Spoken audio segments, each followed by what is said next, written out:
Call the meeting to order at 6:10. Some announcements, call for volunteers. We have openings currently on the Affordable Housing Trust, the Finance Committee, and the Conservation Commission. So we appreciate any interested residents of looking into these on the town website and letting the town clerk know if you have any questions. There's also a list of all the other openings on the website, under the tag volunteer.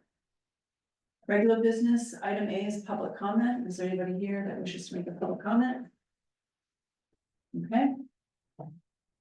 Town manager updates. All right. So the first agenda item is the procurement for the Middle Street Bridge. Over the course of the past week, we've been getting, we had it in very close to final draft form about a week and a half ago, but we sent it out for another round of comments. We've been getting additional comments from the city engineer, the city's procurement officer, our legal counsel, BSC group.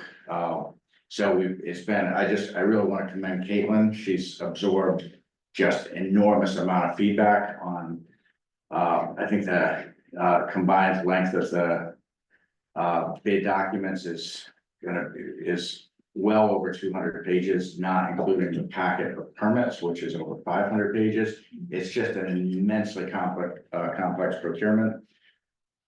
We are going to issue that tomorrow, and with a bid due date of October 1st. And so we're really at the 1 yard line in terms of the procurement process. So that's good news. So this is Caitlin Barker, or Correct. Yeah, our chief procurement officer. So October 1st is the date. Yeah, Tuesday, October 1st. Yep. Okay, yeah. And we had our Pentucket Finance Working Group meeting earlier this week. There were a couple of interesting discussion topics. One was the regional agreement, and the ball continues to be in the court of Groveland and Merrimack as to whether the amendments that we had proposed some time ago are agreeable. And so there is going to be a meeting later this fall, similar to prior years, with the state of the town, with the three towns coming together. And that's going to be partly presentation by Dr. Bartholomew on the state of the schools, but it's also going to be an opportunity for the three towns to talk about the regional agreement, similar to what we did last November. And that's going to be basically the decision point as to whether those amendments or something like them would be intended to go forward next spring or not. We also talked about Chapter 70 formula and some interesting analysis that's been done by Mass Association of Regional Schools, which shows very clearly the degree to which regional schools like Pentucket are disadvantaged by the Chapter 70 formula. So there is a white paper that I was provided hard copy of. I scanned that in. The scan did not come out well, so I did ask Justin to get that to me electronically so I can circulate that to you and FinCom. So as soon as I have that, I'll send it over. And we also had interesting discussion about the supplemental programming Pentucket's doing and potential future collaboration with regard to summer programs. So that's something we can talk about further at a future meeting. Some other updates. We have been in active correspondence with the Mass Division of Ecological Restoration on the culvert grant that was awarded. We got a note actually late today with they had provided us a draft scope of work. Christine Wallace had provided them detailed comments on that. It looks like it is going to accomplish our objective of getting to preliminary design and cost estimates. They have not yet posted their request for response on combis, and because it is a competitive procurement process, they've been very specific on everything they've sent us that we are not to circulate it because of anything that could disadvantage prospective vendors. So that's why there's nothing in your packet. But there's a lot of a lot of substantive information that's been shared, we're just not able to share it until it's publicly available to in the bidding process. We did sign a contract this week with MVPC on the heavy commercial vehicle exclusion for River Road. And they actually were out there today with a traffic counter. So if people see traffic counters on River Road, that's what that's all about, is to part of the process to seek Mass DOT approval to get a commercial vehicle exclusion on River Road. So that's exciting. We had a great training earlier this week on the mobile GIS app that we have with MVPC, which has a lot of applications. It's primarily on stormwater, but we're looking at that for other things such as more locations and docks. On the telecom, we had a great meeting early this week. We've been really hard at work on that, on looking at a fully cloud versus a hybrid solution, because the bidding offered both options. And so that's going forward. We did sign a contract for the cabling portion of the work, which is actually going to begin on August 26th. So that's real progress. We heard from MVPC earlier today that they did submit our draft hazard mitigation plan to MEMA earlier this week. So that's in process. And finally, we're actively working with Greenbelt on trying to move forward on getting clarity on the layout for access and fencing. And we already know where the parking will be for the Coffin Street property. So just some other quick updates. Did you want to talk about the summer recreation program? Oh, yeah, I shared the financial statement, showed another year where the program was in the black. So that's great. And I know I sent the board an email a week or so ago. We've gotten a nice note from Amy Wilson, thanking the town staff for their collaboration on that. And it really is, you know, over the last couple of years, it's been really nice to see that that's gone from being kind of a satellite program to something that now really is a lot of town offices involved. There's a lot of collaboration, and the online registration and payment has been a huge boon for the director, so she can focus her time on, you know, staff oversight and running the program, and not have to worry so much about refunds and rebates and discounts and sibling discounts and all of that stuff.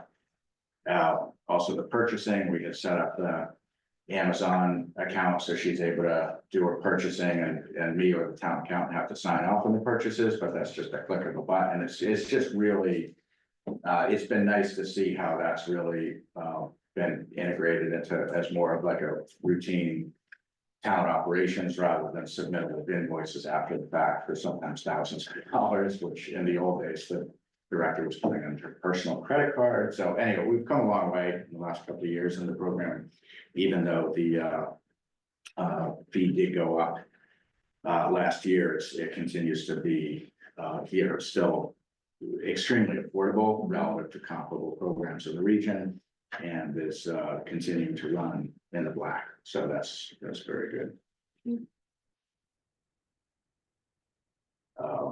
Oh, there is a meeting tomorrow morning at Page School on the masonry repairs, and we are continuing to. We have you know, vendors continuing to commit that work is going to be complete by the time school starts in 2 weeks. And I guess one last thing we did have, there was a site visit last week as the formal kickoff for the culvert design and engineering for the Coffin Street culverts. Williams and Sparagus has been under contract for a little while. They met on site last Thursday with Christine and Butch and Clay, and that's, so we continue to be on track with that. That's a lot. It's been busy. All right. Item C, department updates and discussion. Our first item is discussion of a new MEVA bus route 11 serving West Newbury. And we have Noah Berger here, who's the executive director. Just the place to go. It is. Well, thank you, Chair. Thank you, members of the Select Board.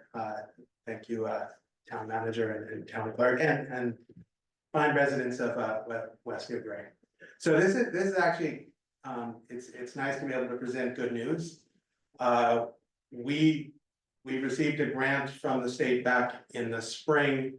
The intent of the grant was workforce access to jobs in Newburyport, primarily focused on workers in Lawrence and Haverhill.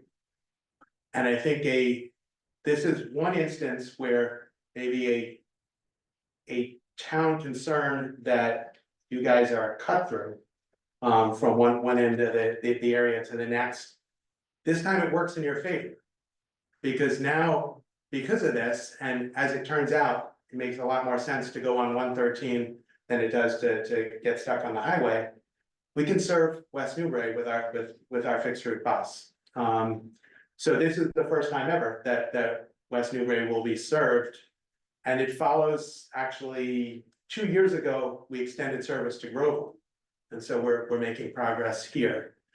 That's the route on the shown up on the screen. We're calling it a limited service because it doesn't have the same robust schedule that we have for most of our more urban routes. We'll run Monday through Friday, but still I think about 8 and 9 runs per day. So, good service, and we look forward to working with you to promote it. Great. Where, so the end, is that at the transit station in Newburyport? We want So, right, what it basically does is the goal is to, the primary destinations are, and there's, in addition to the charter school, which I know has a lot of folks, kids from West Newbury who wanted access to it, but then primary access is the industrial park on Graff Road, as well as some of the downtown restaurant and entertainment sites, and also the train station. So, I was just looking at the stops, I guess, and this isn't a problem, just an observation, that this scheduled service, the Route 11, does not stop at the point in Groveland that you're currently servicing, but even though that is on Route 113, right? So what you're seeing there are just the time, so we don't list every stop, and in fact, this is a great opportunity. Is it a flag stop? Yes and no. Okay. And I always, I shouldn't give the more complicated answer first. But we are transitioning from what had been an entirely flag stop system to one that actually has dedicated bus stops. This, and the thing about a flag stop system is it's great for someone who is intimate with our schedule and knows exactly where to go and when the buses are. Not so great for someone trying their service for the first time. And also not terrific for operating buses, because the joke amongst the drivers is it becomes the 50-foot express. Because I'm waiting here, chair's waiting over there, the clerk's waiting over there, and you have to stop all those times. Wouldn't it be nice if we put up a bus stop sign?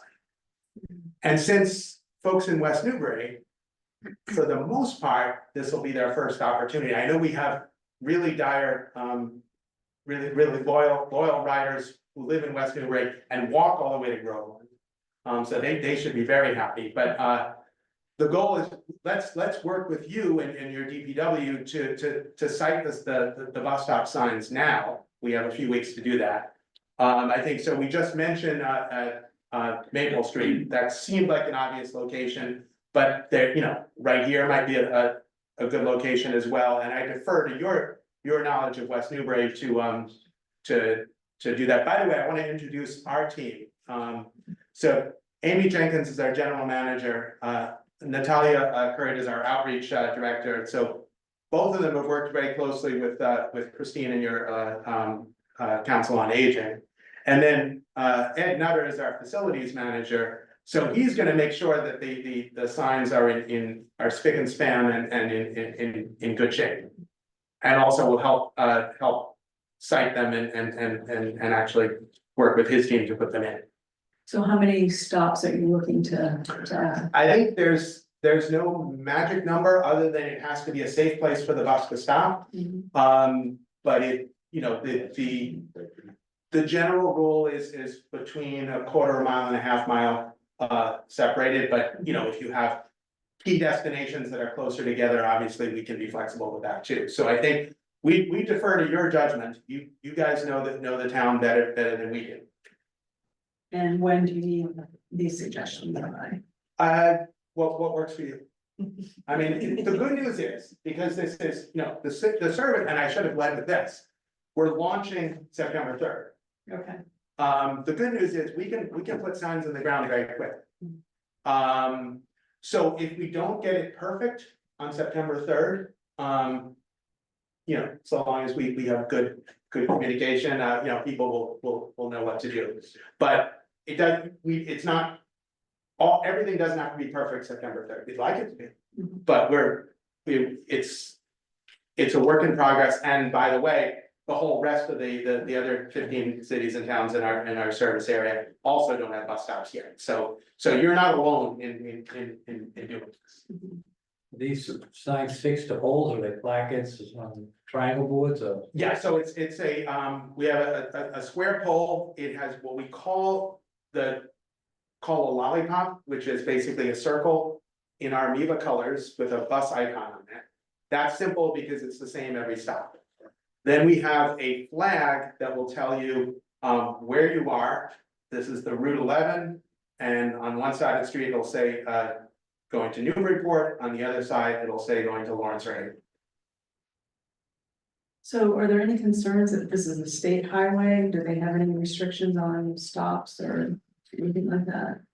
We stop on state highways, and you know, obviously the dig safe is something we have to do, but it's, you know, you can't, so long as you're not in the right of way, you're fine. I think the challenge is in where you don't have sidewalks on both sides. So those, you know, that it's hard to locate where you can't safely let someone off the bus. But again, that's not just here. And our bus is able to pull off the road if there's a. Yes, parking? yes. Right. So I guess, what do you think the best way is to identify, I mean, it seems like the staff need to be involved in this, so is this something that. That you would run with on top of everything else by September 3rd, or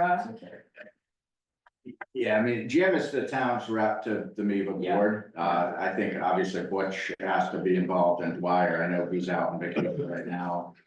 He's back next week, not Monday, I think he's back Wednesday. I think Right. Christine Marshall would be good to find out from her where her seniors, Yeah. you know. Mhm. Do the stops for both the east and westerly traffic need to be kind of at around the same time or place, or not necessarily? They don't have to be. I mean, the goal is someone who gets on, they should be able to get back to close to where they started, but it's, you know, more challenging when you don't have sidewalks on both sides of the street. Right, So I think there's, you know, right here, there's a small place on this side of the street where you could potentially site a bus stop. I think by Maple, you can do both sides. So that makes it ideal, but we don't operate in an ideal environment in a lot of areas. so do the stops have to be at places where there's accessible ramps onto sidewalks? We kind of, let me just. Yeah. We kind of generally look for those type of things, Yeah, like I think curb so, cuts, yeah, those type of things, only because obviously yeah, wheelchair people. right, But here's a picture of the sign that we actually put in, Roland was one of the first ones we put up. Now, later on, they're gonna be with informational parts at the bottom of them. That was in Groveland, actually. Yeah. Okay. Yeah.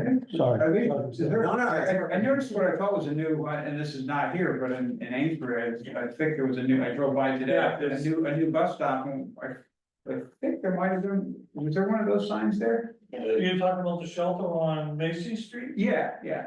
yeah, Could okay, very well be, yeah. okay, yeah, I just drove by today and I was like, That's good.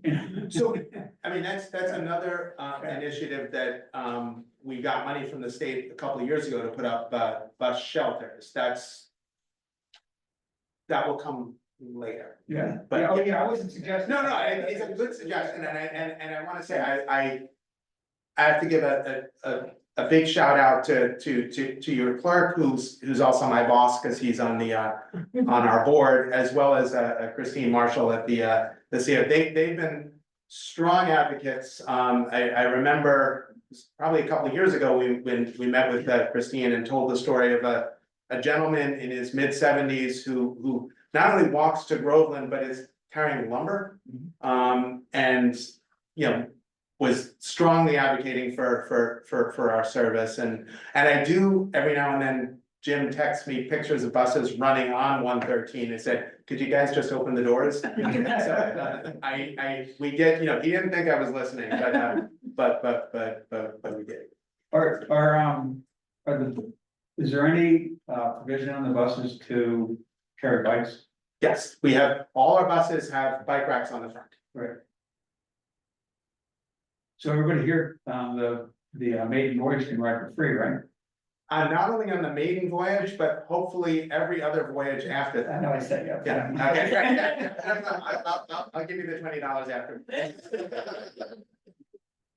And I think, you know, since you gave me that opening, we have been sort of having unheard of success for a transit authority in, you know, anywhere in the country. We are, and not just because we're fare free, but obviously that helps. But we are now 60% above our pre-pandemic ridership, which, you know, if you follow what's going on in other transit authorities across the country, you know, maybe I'm 60%, which is 40% below, 70%, maybe if I can just get to 80, maybe 90, but still below where you were before the pandemic. But some of the stuff we did is more than just fare policy, but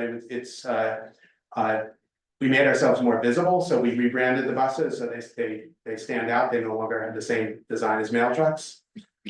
We, you know, in addition to serving West Newbury now, we you know, expanded service. For some routes we run on Sundays, for some routes we run later into the evening. That won't be the case for the 11 right now. But, you know, and it's just, you know, we have an outreach team that we didn't have before, so it's just getting the word out. And I think everyone, even our board members, are proud of the service and ride it from time to time. And additionally, because this isn't a full fixed route service, we actually don't lose any service for our current service, which is the entire town is covered by mini NEVA, which is on-demand service, as long as it's 2 days ahead. Anyone in town can ride that service regardless of age or disability. Right, and that's this is, don't tell the other, well, Groveland is in the same way, because, you know, they kind of grandfathered in, but they, I think what Jim is referring to is that for what were considered non-fixed route communities, you got, anyone is eligible for the paratransit, and that still will be the case, so. So once all the stops are in, will you take care of advertising this, or is that something that we will do to the No, residents? we will definitely promote it, but we certainly love partnering, so, you know, if you can promote it as well. By the way, what I sent you the other day, you've already caught that there's a typo in the Spanish. So we will send you an update, so, Not that we'll use the Spanish one. what's that? But I know you would pick up on that, and in fairness, he also picks up on our typos in English. So he's a very good clerk. Yeah. Why does he do that for us? All right, any other questions from the board or Angus? That's great.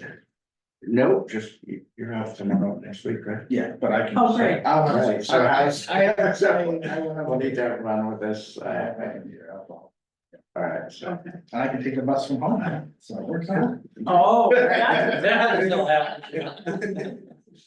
Well, thank you all. Thank you, appreciate it. Can I ask a question? Sure. Does the service have an app that will let you know when the bus will arrive? There is an app that we don't control called the Transit app, but it is on the litter, so yes. We are working with software vendors to have more real-time information, but the Transit app. I just have to disavow, sometimes it's wrong, and there's a delay between them updating their service, but it does cover everything, and you don't. While there is a paywall, you don't have to pay it, so long as you locate it where you are in space, it shows you the immediate stuff, so yes. Thank you. Additionally, I believe it's live on the website as well. It is on the website, that's also, it doesn't give you the precise, weird details that you get on the Transit app. Yes. I mean, and it's just sometimes getting their attention when they haven't updated their data. Is there a QR code on the signs?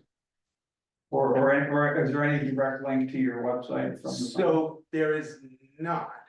And this is probably too much information, but in the initial designs, we're gonna have a QR code.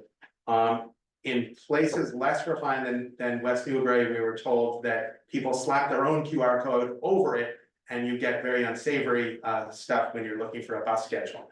So we're looking at that. The website is on our buses. Do we have it on our sign? No, But- the informational signs maybe. So that's, Okay. I mean, we wanna get the information out Yeah, there, so yeah. I think that's, how to do that is always, there's, often more challenging than it should be. Great.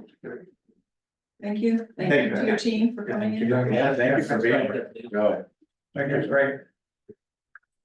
Additionally, someone's gonna be coming from Neva is it October? October, yeah. To speak to any residents who are interested. That's my son. Which is a part of that. Okay. Okay, that'd be part of a lunch and learn. Yeah. Excellent. The audience just grew bigger for that. Okay, I know a lot of people are here for the DCR notice, but the DCR rep is not here, I don't believe. Oh, you are, okay, Yes. great. So I can see you. That's okay. So I think we will move ahead to that now, if you're all right with that. So this is item D.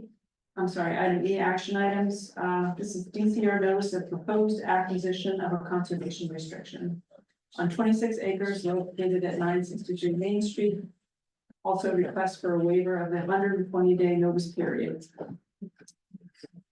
So if you want to introduce yourself, and I mean, I think it would be helpful to have a background of what's going on and what the issues are. Sure. Thank you for having me tonight. So basically, DCR in partnership with Greenbelt is working on the protection of this property. We are required to send notices to towns, regional planning agencies, and the state senators and the state rep whenever we have an acquisition under consideration that we think is going to move forward. So that is the purpose of this notice and asking the board to make that announcement. There are times when we do ask municipalities to waive the 120-day waiting period in case project is gonna have a faster time frame than others. So that was the action that we were asking the board to take a vote on, but otherwise it's just the certificate of announcement that we're working on and hoping to happen. So typically, if you're asking for the waiver of the 120 days, how much advance notice? I mean, we're feeling like this just came up and we're being asked to waive the notice. So it just, is this how it typically goes? It really depends on the project. Sometimes we're working on projects for years and years, and sometimes, they just come together more quickly. But yeah, it just depends on the time frame of the project. Just like curiosity, so how long has the discussion been going on? What would you say? Depends what you define as the discussion. Yeah, I mean, I think, there are a lot of projects, speaking from DCR, I'm sure for Greenbelt too, that we've all sort of prioritized, they are properties that have high, oh, thank you. There's the map right there. There are properties that have high conservation value. You know that we worked on the Artichoke River Woods property with the town in Greenbelt and Newburyport. And sometimes we've identified these properties over many years. And sometimes we just have to wait for a landowner to be ready to sell. Sometimes there are title issues we need to overcome that take time. I brought this property to our lands committee, I think just this past spring. To work on, it was just placed on our FY 25 budget list. It wasn't on our list before that. I think it would be helpful for people that may be watching this now or after, don't have any idea what we're talking about. So Sure. there's just some description of the property under consideration, what the kind of purchase, plan is. You're asking for CR, but Greenbelt will be purchasing it. Correct. So if we could just have a background description, I think that would be helpful. So I don't know whether that's you or Vanessa, but. I mean, it's really, there's a continuity of the parcel that we purchased 3 or 4 years ago, the Artichoke River Woods. So it's just the additional protection of the reservoir itself. You can see clearly the water resources that are on the property that we want to see protected. There are some linkages with some trails that connect to the Artichoke River Woods property to the south. We believe sort of on the western boundary of the property, there are some areas that may be archaeologically significant, which is something that DCR looks to protect. Sort of longer term, our Maudsley State Park, again, on the Newburyport side, but wanting to see where we can make protections and conserve land along the Artichoke River as it flows into the Merrimack. And how does the fact that our water supply system is bordering this property, what impact does that have? It's not bordered, it is that property, it's not Well, bordered. the parcel that they're talking about selling borders the property, right? It includes, The parcel that Greenbelt is acquiring includes the easement area, so we are acquiring the property subject to that existing water easement. So the acreage is. It's the The entire entire acreage parcel. of that parcel, which is Yeah. 16. I- Roughly. Don't have that I think memorized. it said, didn't it say 26? Yeah, It's it's 26, 26 acres, and so the conservation restriction that DCR would acquire does not negate any of the easements that the town owns. That also is subject to the Yes. pre-existing water easement that the town holds. But what the conservation restriction is doing is wiping out any additional development potential on the property. Right, because right now, under the easement, that could be accomplished under the Second Amendment to the easement. Yes. And of course, on the part of the property that's not subject to the easement, yeah. Any questions from the two of you or Agnes?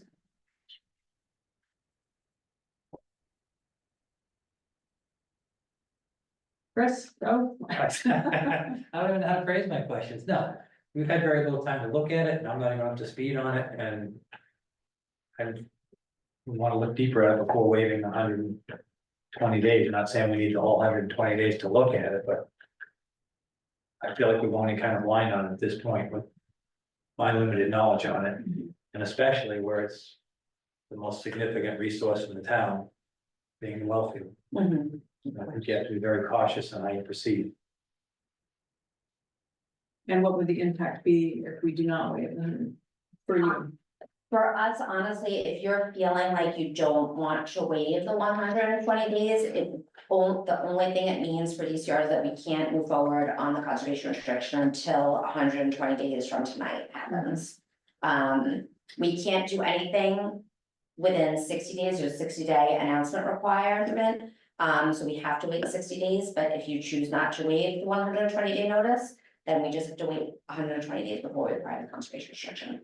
Which no, because it actually doesn't impact the transaction at all, because Okay. our closing deadline is at about that 120 day. Okay. Sometimes we do ask for the waiver, I mean, obviously, it is gonna work out in this case, but sometimes we don't know when, we have a couple of dozen projects across the Commonwealth that we're doing every year, and sometimes we don't know how long it's gonna take a town to put this on their agenda, so it gives us a little bit of wiggle room, but if you're feeling like you don't wanna act on the 120 days, that's fine.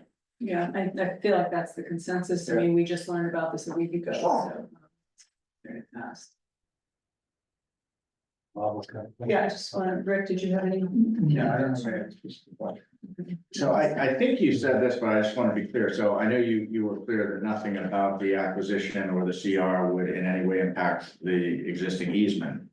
Did I understand correctly that the CR would, as proposed, would cover the whole property, including the area with the easement, correct? Not just the land outside the easement? Yes. So I understand, that CRs acquired by DCR need to provide public access, is that correct?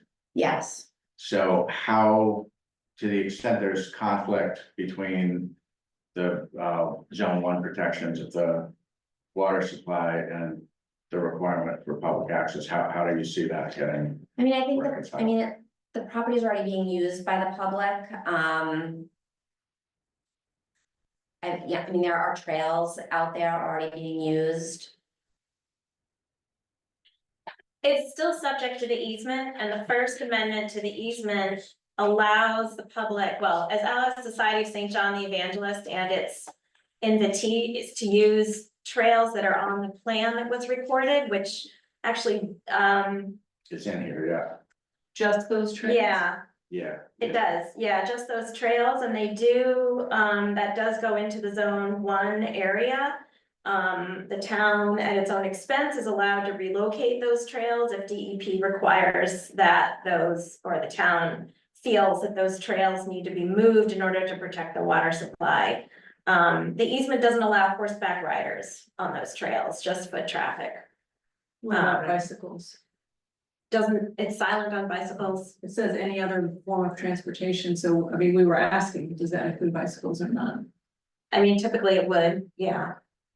Okay, it does, because it does specifically say, as one just said, any other form of transport. Motorized vehicles or any other form, so. Non-motorized. It precludes non-motorized. I mean, motorized. Yeah, but then it says any other form. It says or motorized vehicles or any other form. Oh. So maybe it does. Not allow bicycle traffic. yeah. But as Christine said, neighbors from the adjacent subdivision have put in trails, and obviously there are there's actually a trail that goes right out to the access road that's very well used. We don't know how people are getting in there, but we didn't, look across the street to see if they're coming in from the town land on the other side of the street, but there are well-used trails. I didn't have time to overlay them on the easement area, but they are in the easement area right So now. just if you would remind me, zone one precludes everything except for pedestrians, No, it precludes septic systems.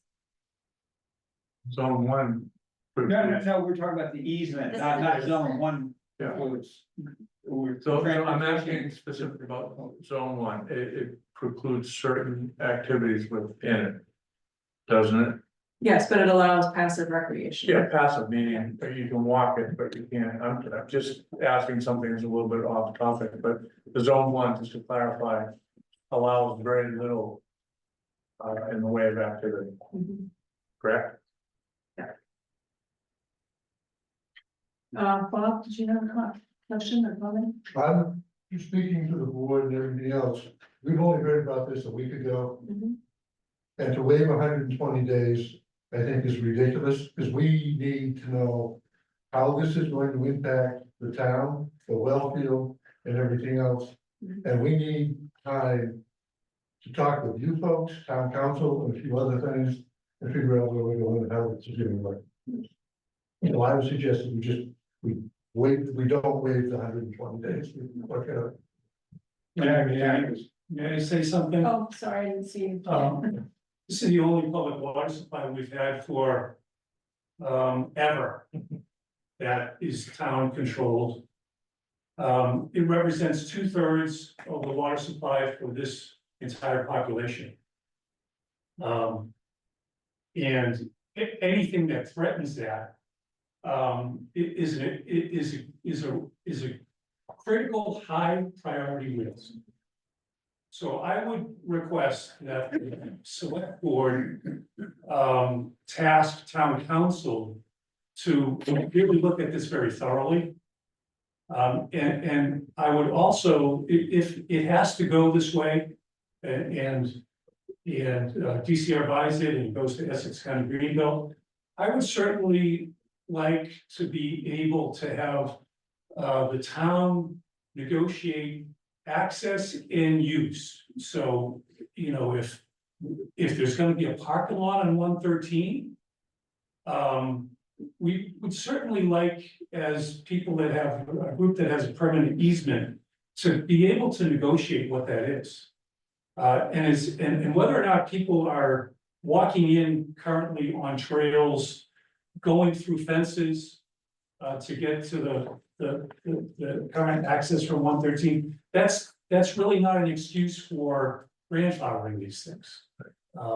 There are also wetlands in this area that have communication with our tubular well field, and the protection of that is critically important. So while I recognize, and I hope I'm speaking for the board, while I recognize the importance of open trails and land preservation, you know, try to weigh the difference between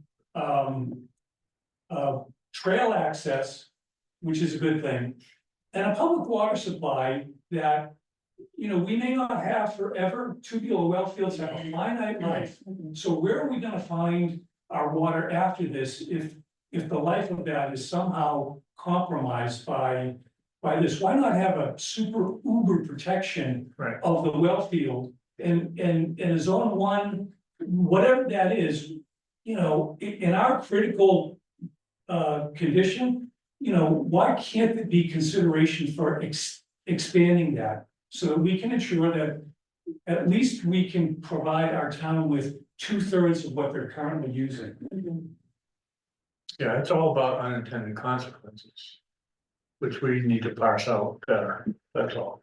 Yeah, I just would point out, though, that as the easements, that the amendments to the easement that have been approved by the Board of Water Commissioners currently allow development, houses to be put in adjacent. So I just wanna, you know, what they're proposing here to me is a better solution than that. So that predates the current board, but I understand what an approval is, but you know, the details of any type of development, we still had an opportunity to ensure protection. So in this sort of situation, it's no different. This isn't an argument against this, this is just buttoning up, that's all. Yeah. You know, this could be the greatest thing to come down the pipe, it's just what is in there that we haven't parsed out. Mhm. I think, I'm not on the board, but I know you guys well enough to. No, we just need to make sure that the well field is protected and, there is stuff that's not put in there that we don't want. So for instance, you know, We just need time to think about it. So the question before the board, the select board, is whether or not we want to waive this. Do you feel like we need more discussion, or are you ready? I'll make a motion to do not wait 120 days. Second. All right, we need further discussion by the board. All in favor? Just to clarify, so is that to not waive tonight or to not waive at all and have it go 120 days, or is The that, latter. okay? Is that what you? But, you know, Yeah. Okay, They said actually, that, I think that's a good process, question, because so. I, just seems to me 60 days from now, we might have. well then, can't you reconsider it anyways?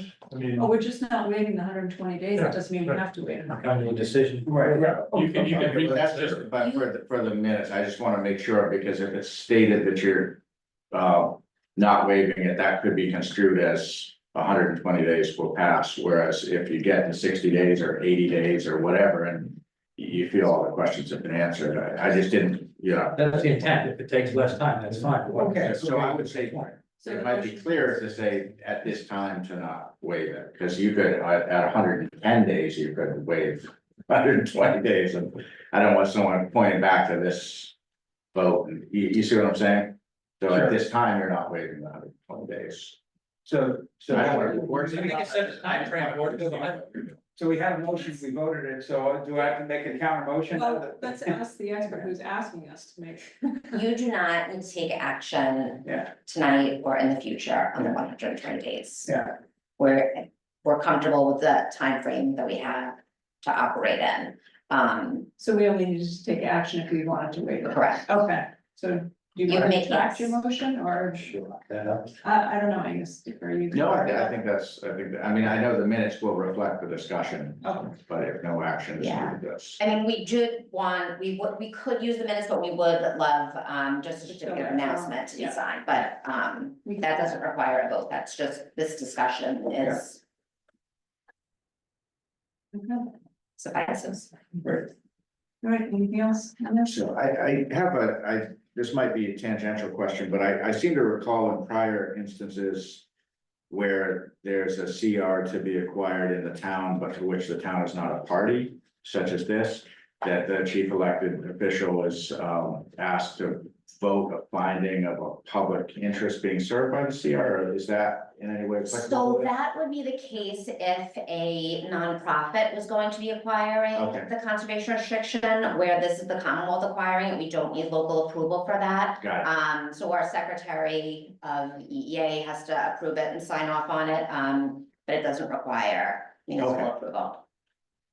Okay, Yeah, but I'm sure you've seen them at Greenbelt yeah, no. or it- another it's- yes, they would yeah, absolutely be correct, before yeah. you, or if it was jointly held. By us, we would have to come before you, but where the Commonwealth is just holding this CR on its own, it doesn't require local approval. Vanessa, did you wanna say anything else or? I think Jack had a question. I was wondering, could you tell us what the acquisition price is? That's not public at this point.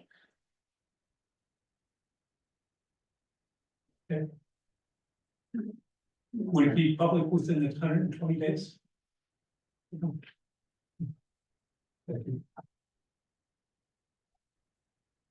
So one question, I just, since we're all here, I think this issue of the Second Amendment to the easement not having been recorded, I understand that. You're looking at, that's an important thing for Greenbelt as far as the appraisal? No? Okay. Yeah. I must have misunderstood. All right, anything else on this topic? Thank you for coming in. My pleasure. Thank you. Thanks. Thanks very much. Seeing as how we're already on action items, I'd like to move ahead to the item B, request for a special event permit, for the Mill Pond Junior Fishing Derby, September 29th from 8 Thank to you. 11. Good to see you.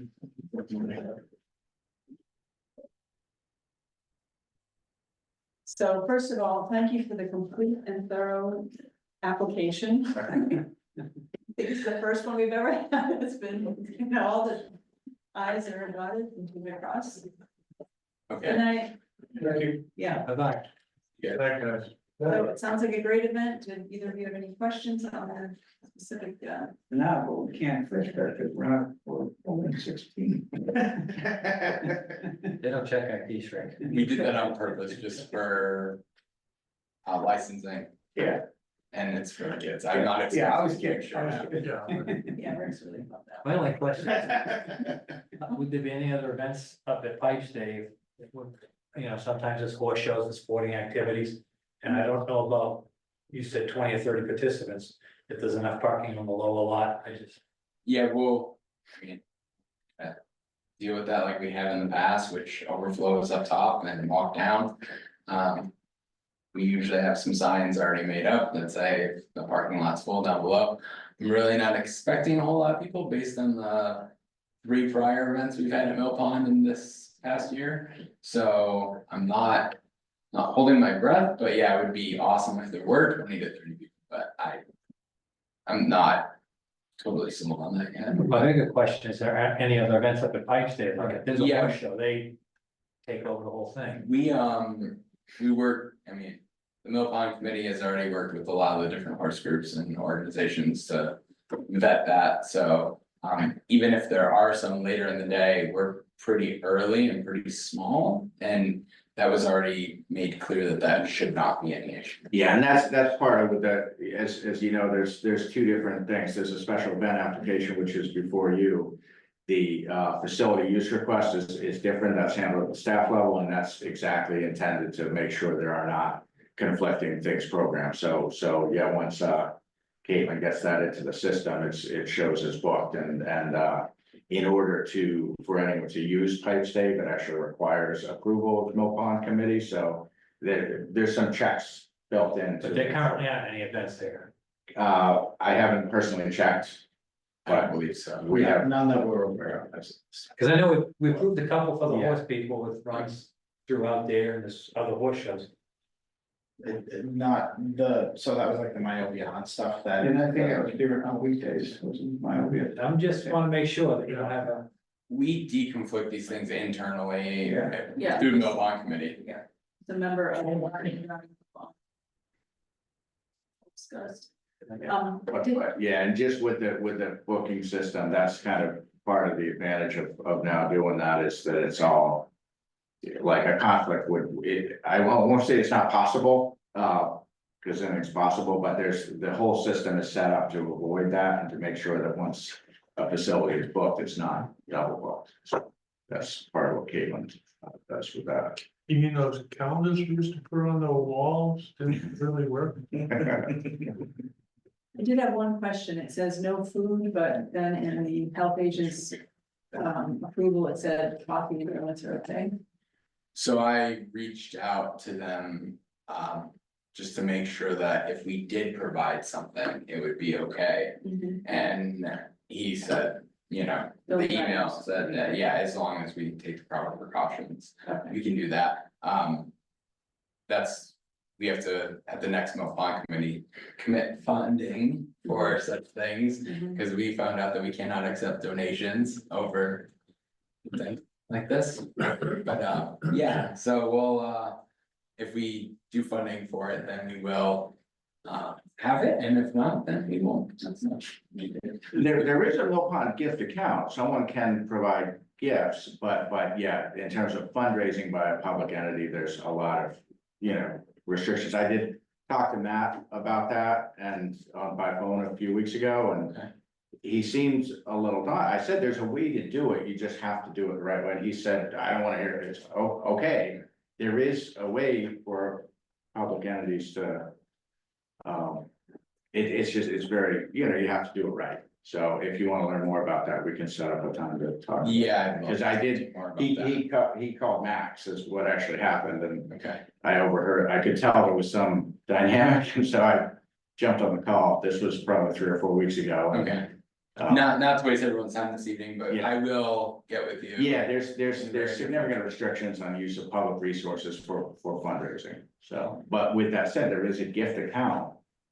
A Mill Pond gift account that someone could provide a gift. Oh, here's the, yeah. Matt, go ahead.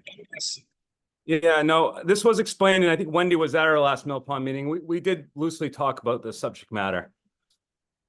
So, we did. But still, I think we did talk about using the Mill Pond account. We are obviously a volunteer board. Sometimes it's hard. We do need some help from town hall, probably navigating this. Maybe a little that's great. You have given some information. I understand it. I think Wendy has shared some of this information. We've shared it in Mill Pond meetings. You were talking on this. If we're navigating it wrong, I think maybe we need some help, some support. So Matt, why wouldn't you just use the money in the gift account instead of trying to solicit donations from people and have to follow whatever rules there are? Just seems simpler to do Because that. I think at that pace, that account would be pretty empty pretty quickly. Okay, That's how that account probably exists, because at some point there was some kind of donation. okay. Well, that's kind of getting beyond the. Yeah, we can talk about that at the next Mill Pond Committee meeting. Yeah, okay. Any other questions on the That sounds application? Right. Good man. Make a motion. Yeah, move that we approve the request for a youth fishing derby on, was it day again? With the rain date of October 6th. Second. Right, any further discussion? Do you need any help advertising? I'm sure. Yeah, you guys have the flyer, so feel free to push it out wherever you can and advertise on the digital sign out front or. Do you want to do an email blast? Sure. Yeah, so maybe have him contact Max about that. Okay. Yeah, Can we do But that in on terms of the? like frequency, Sure. and if you have any Okay. preferences like that. get in touch. It's not the flyer itself. Yeah. I think 1 month prior is sufficient, but Yeah, okay, somewhere in that. great, all right, all in favor? All right, Aye. Thank you. thank you guys. Appreciate it. Appreciate it. You going fishing? Good, He good, is all the time anyway. Well, you don't turn 16 or I'll be till October, right? right, I'll see you there. Okay, See you later. all right, so we are back to department updates, item B, Stage Center upcoming activities. So the most, Oh, we do have, I don't know. We have, I know Carol's here for the insurance waiver request. Okay. Just take that up. okay, so that's action item C, request for waiver of insurance. So let me just go ahead and do that. So we have a letter in our packet from Patricia Reeser, explaining what it is. The letter does not address why they think the insurance should be waived. I don't know if you want to speak to that, Carol? Sure. Hi, everyone. Thank you. Yeah, Patricia couldn't be with us tonight for the meeting, so I said I would fill in. The cheapest insurance we could find was $174. And, you know, it's a fundraiser for wild and native, so we can buy more native plants. You know, we're using them for the gardens at Pipe Stave. We also planted under the sign for Pipe Stave that's called the Horse Trough. So there's a number of gardens also at Moulton that we've been working on, and then have helped with the garden at the library. So, you know, this is our fundraiser. You know, we do a lot of things in town, so we're just hoping for, you know, getting this fee waived, or this policy for the liability insurance waived.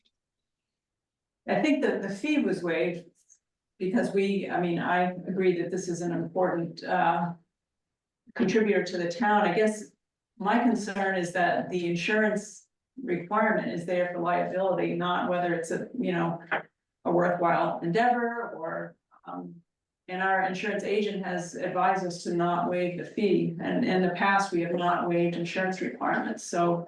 Okay. I don't know, but the two of you, if you have comments on that, under the policy, it's written a little bit vaguely. It suggests that we could waive the insurance requirement, but I'm not sure that's Well, the why. town's policy not cover them if they're a town entity. They're not It's a. not kind of. They aren't, That's yeah. it. But ironically, all their efforts really are direct, you know, the benefits accrue directly to the town. Yeah, so their value is high, but in Yeah. terms of liability, we are Yeah. exposing, especially because it's inviting the public into the annex. It's not just they're having a meeting with their group, so I would be concerned about precedent. If we turn somebody else down, how are we gonna argue that it's okay for wild and natives and not somebody else? What's your thought, Chris? Obviously, I think we're gonna vote it down to be prudent. My comment is I'd be happy to donate $100 so that they can have someone cover part of their insurance. So if they can find somebody else to put another $75, you're in. Well, I'll do that. Oh, wow. Hey, Carol, I had sent Patricia, there's a onedayevent.com. Did you check that link? Yes, Is she that- did. That Okay. was, yeah, she did get a price from them.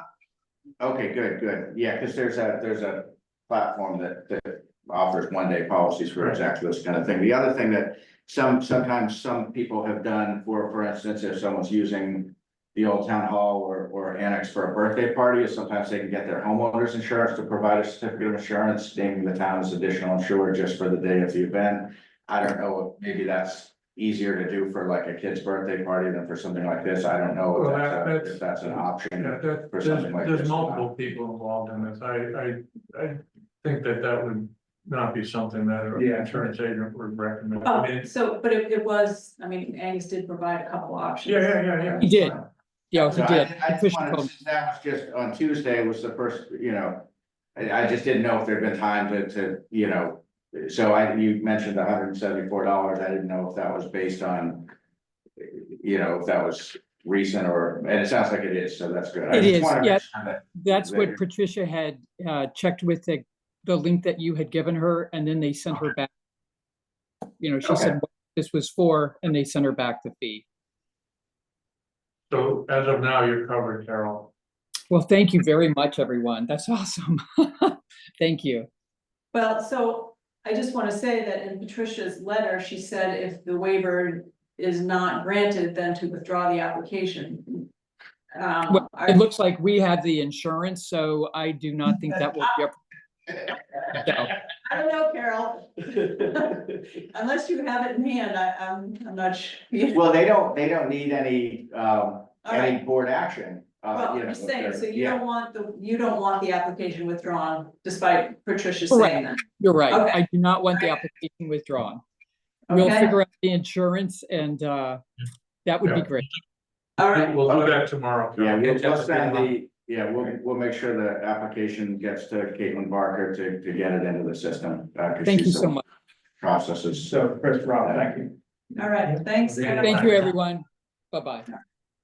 They are a good group. Okay. And you notice Linda's name was attached to the memo, so It was not. there was a memo before that in the package that. Oh, it is, CC. I was just CC'd on it. Oh, okay, it's Oh, okay. so I should have taken the 100, I should have gotten the 70. I just, No, right, you get into.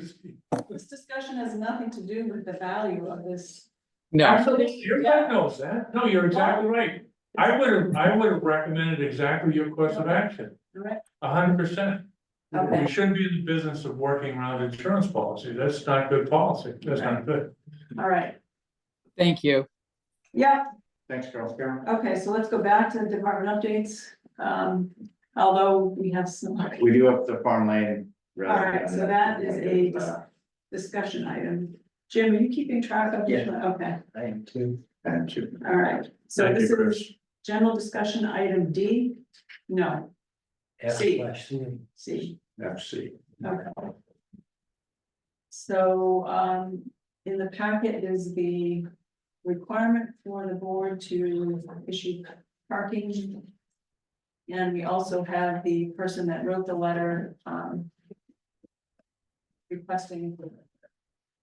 Right, so what started with what seemed like a pretty simple, resident inquiry about the parking, and whether there was, expressing, concerns about the impact of the posted parking on their home.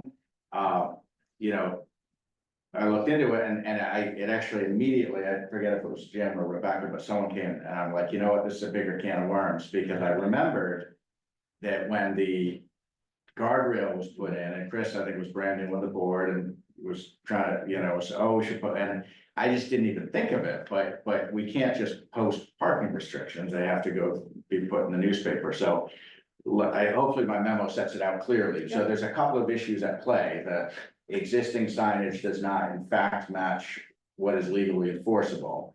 What's legally On one side. on one side, correct. On the east side, it's posted no parking, which is correct as to what was voted in 2017.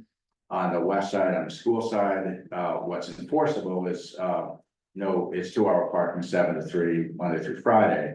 What's posted is no parking. So I made Butch aware. I was adamant Butch did nothing wrong. He did exactly what I asked him to do. No, we'll start the ball rolling. Right. I'll take the heat. And so it's the same, So when we what- try to do things what happens- quickly, that's when mistakes get made, so. On the west side, outside of school hours, is it no parking or any parking? That's No my parking. question. It doesn't state what it is. Yeah, It basically implies you can only park there from 7 AM to 3 PM for 2 hours.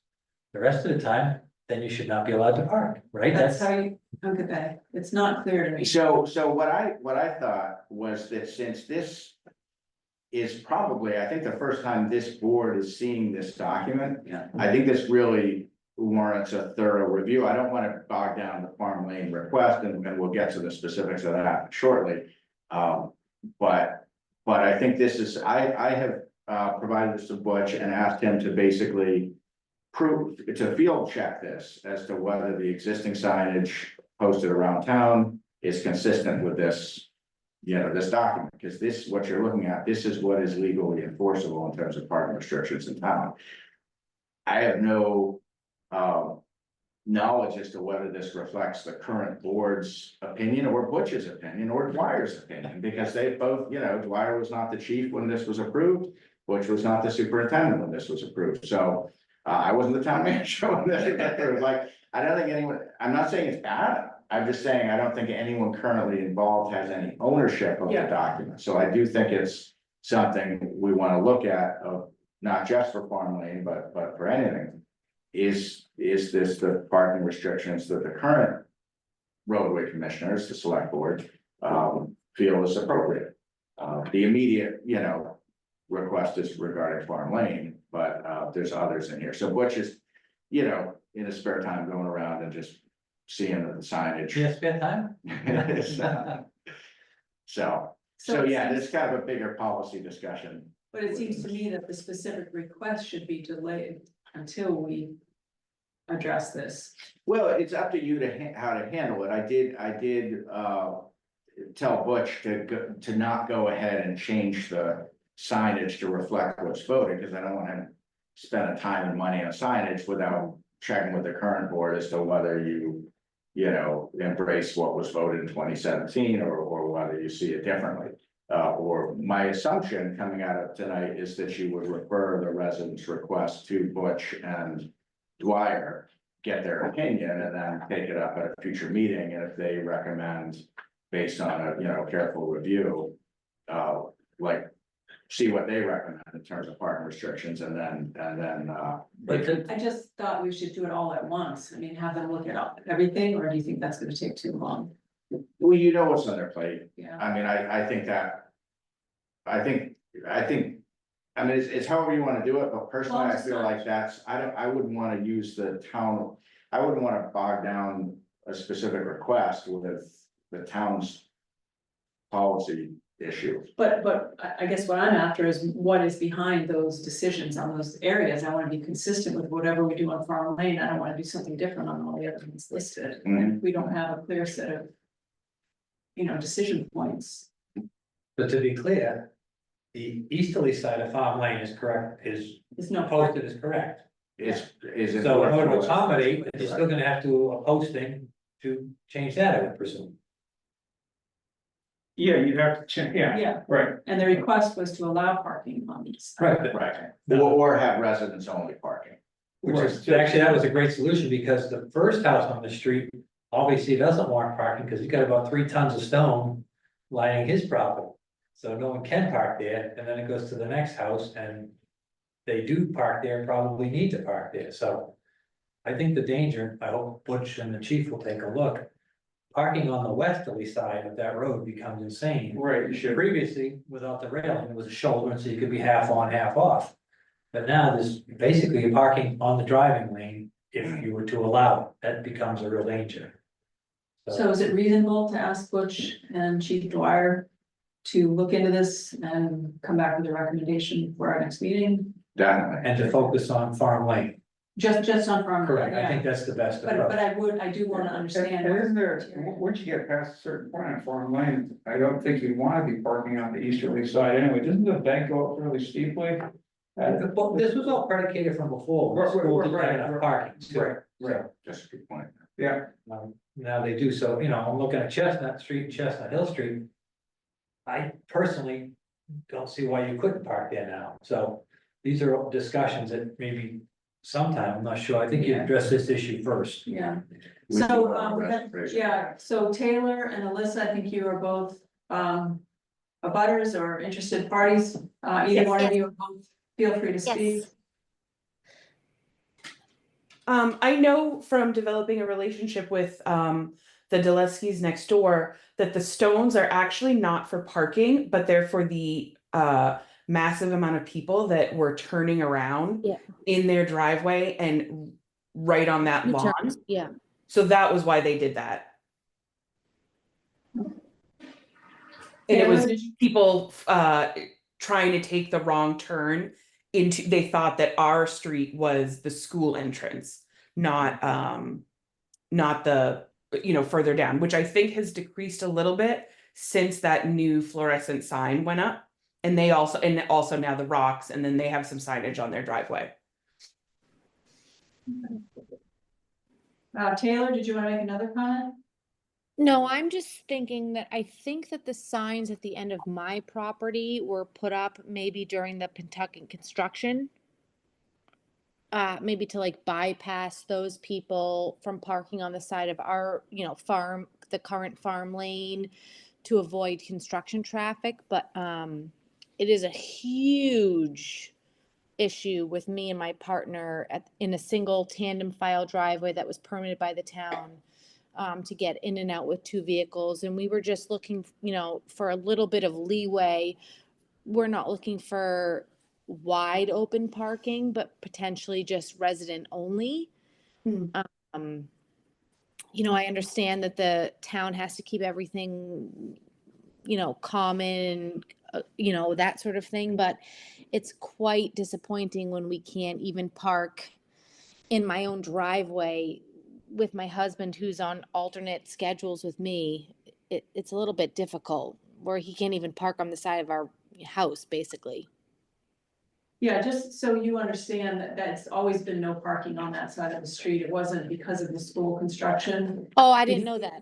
Yeah, neither did After I. the school was redone, a lot of people parked on Farm Lane, and that was, I'm assuming, was evidence of this, parking restriction there. So since 2006, wasn't that 2007? Well, at least, my assumption, and, this come up pretty recently, and we haven't done a deep dive, but my assumption is when the select board back in 2017 voted this, that I'm assuming some of it was probably new and some of it was probably already there. It might have been there for decades. And so if I don't know if it was newly adopted in October 2017 or if it was replacing something that had preceded it. But I seriously doubt all of these restrictions were adopted for the first time. No, the farm lane, I know roughly 25 years ago, when I went to a high school football game, there were signs that you couldn't park there. So I recall at the time, because it really made a mess getting into the park for a football game.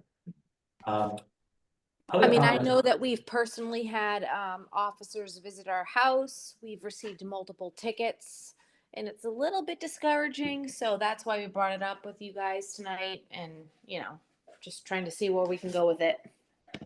And I understand the history of the way it was on Farm Lane. But it feels as though, I've only been here since I moved into my home in February. But this street is so quiet.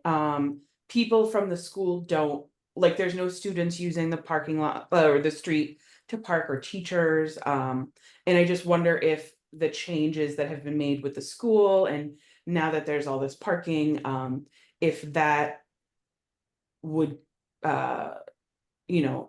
be enough of a change to reconsider the way it is now. I actually this afternoon, just while I was driving home, went up and down some of the streets right along Main Street near our home, and there were no signs on any of them, and there was cars parked on Barberry, and our street is so quiet. I don't think I've ever seen two people driving down side by side opposite directions at the same time. So I guess that's where I'm coming from, that I'm hoping it maybe merits a review. Yeah, so that's what we just suggested. We'll have our highway superintendent and the police and fire chief go and look at the situation and come back to us with a recommendation, and we'll discuss Wonderful, it. thank you. Yeah, because you're right, things have changed there now that the school traffic has been rerouted, so we'll take our guidance from them on that. Did you? Thank you. Yeah, there shouldn't be any pressure now on, causing people to want to park on that street. Yeah. Well, my curiosity too is, I know that sign was there when they started building the house. That sign was removed by somebody, thrown off in the woods. The DPW was requested to put it back, they did. was picked up a second time and tossed over into the high school parking area. So I know people are fully aware that there's no parking up there. So if you park and get a ticket, you should have come and started this process first, would be my suggestion. And I think there probably is reasonable consideration for it based on the parking needs of the school having changed, but it would have been better to start this process a while ago, I think, to avoid issues. I know for myself, that it just the change in moving, and it's just, I'm just kind of starting to get settled, and just everything is so busy all the time, and that's been part of my, it's kind of been, for me, it's been not as much of an issue as it has been for Taylor and her partner.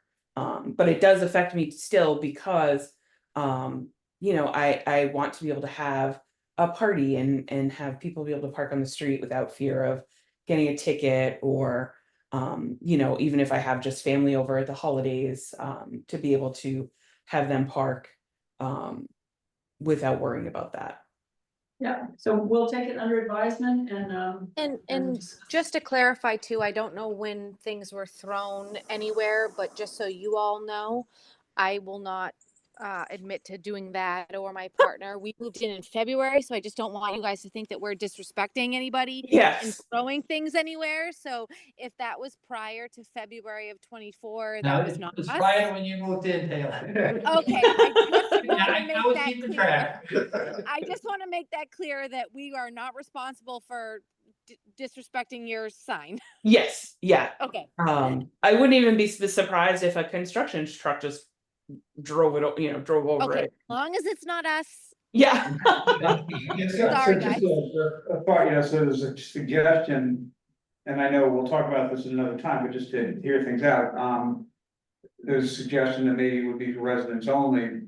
But then there was just mentioned that, well, what if I wanna have guests, and I need my guests need to park, and they're not residents, so. Well, but the way it works and we've got your friends in Somerville, like they have like a temporary pass that they give to you to put in your windshield. So there's ways that. Okay, I didn't realize we were gonna introduce a new system. I'm not sure we are. Okay. I'm just saying these are all things that need to be kind of thought. There's answers, whether we want to start going now. We need input from Butch and then. So First.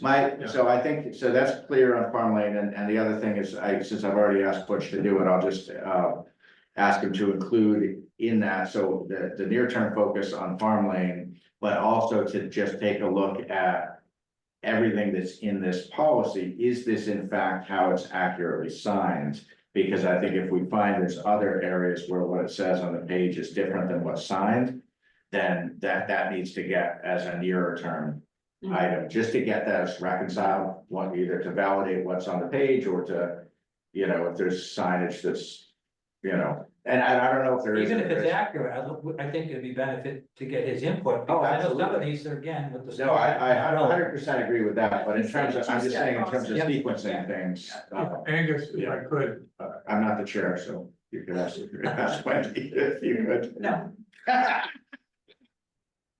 think we beat this to death. no, I'm just gonna ask that. Yeah, I'm trying to delete my little hand, but I don't know how to get this hand down.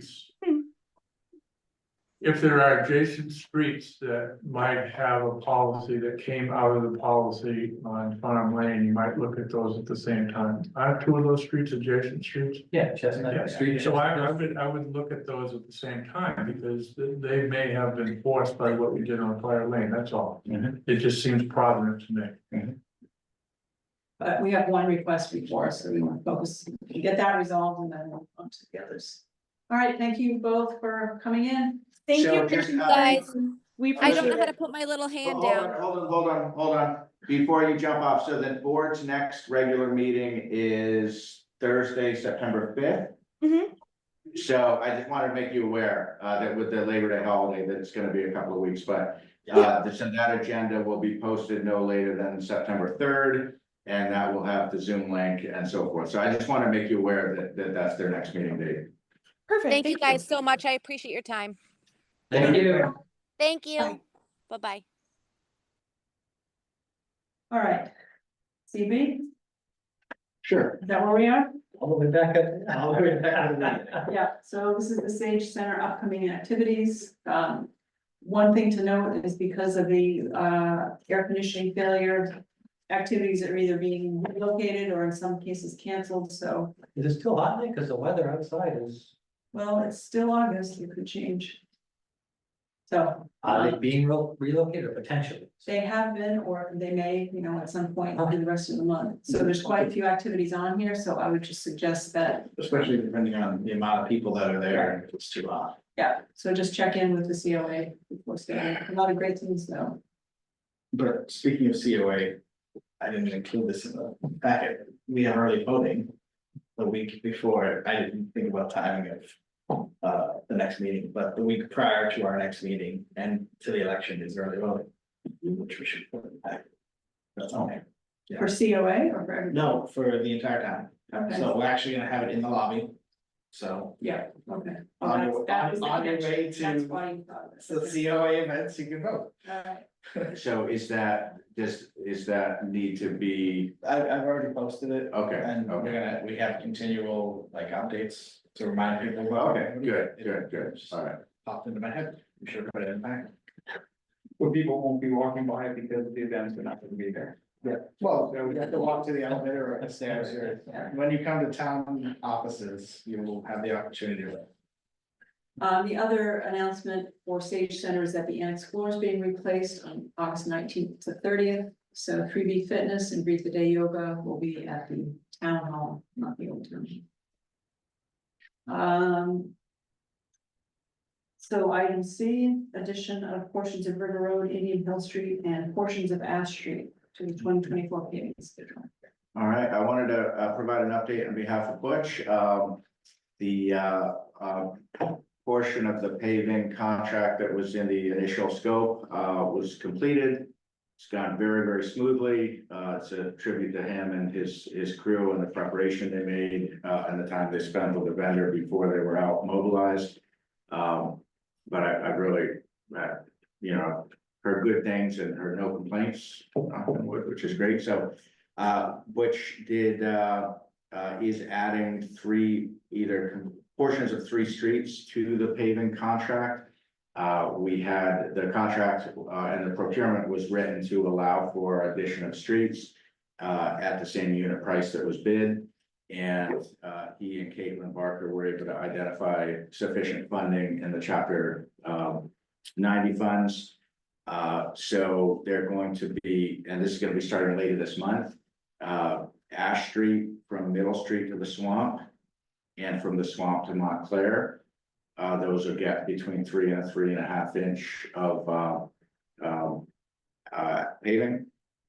Indian Hill, the entire street, other than there's an intersection that's been recently paved, but other than that, Indian Hill also gonna get 3 to 3.5 inches. And then about 8,000 linear feet of River Road, which is basically the portions of the road that don't flood.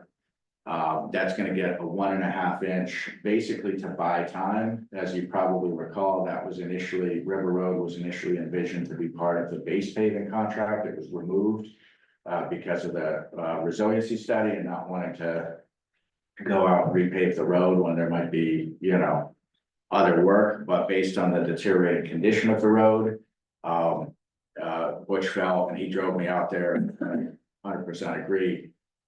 We can't just let it go, because at some point it gets past the point of no return to where you're talking about more repairs than just a layer of paving. So it's gonna be 1.5 inches of paving on the portions of the road that don't flood, basically to buy time while the ongoing River Road resiliency planning goes on. So he was at last night's climate change resiliency committee meeting, not for this, but for other things, and he gave that group a detailed update of that as well. So I wanted to make you aware of that. That's come up pretty quickly.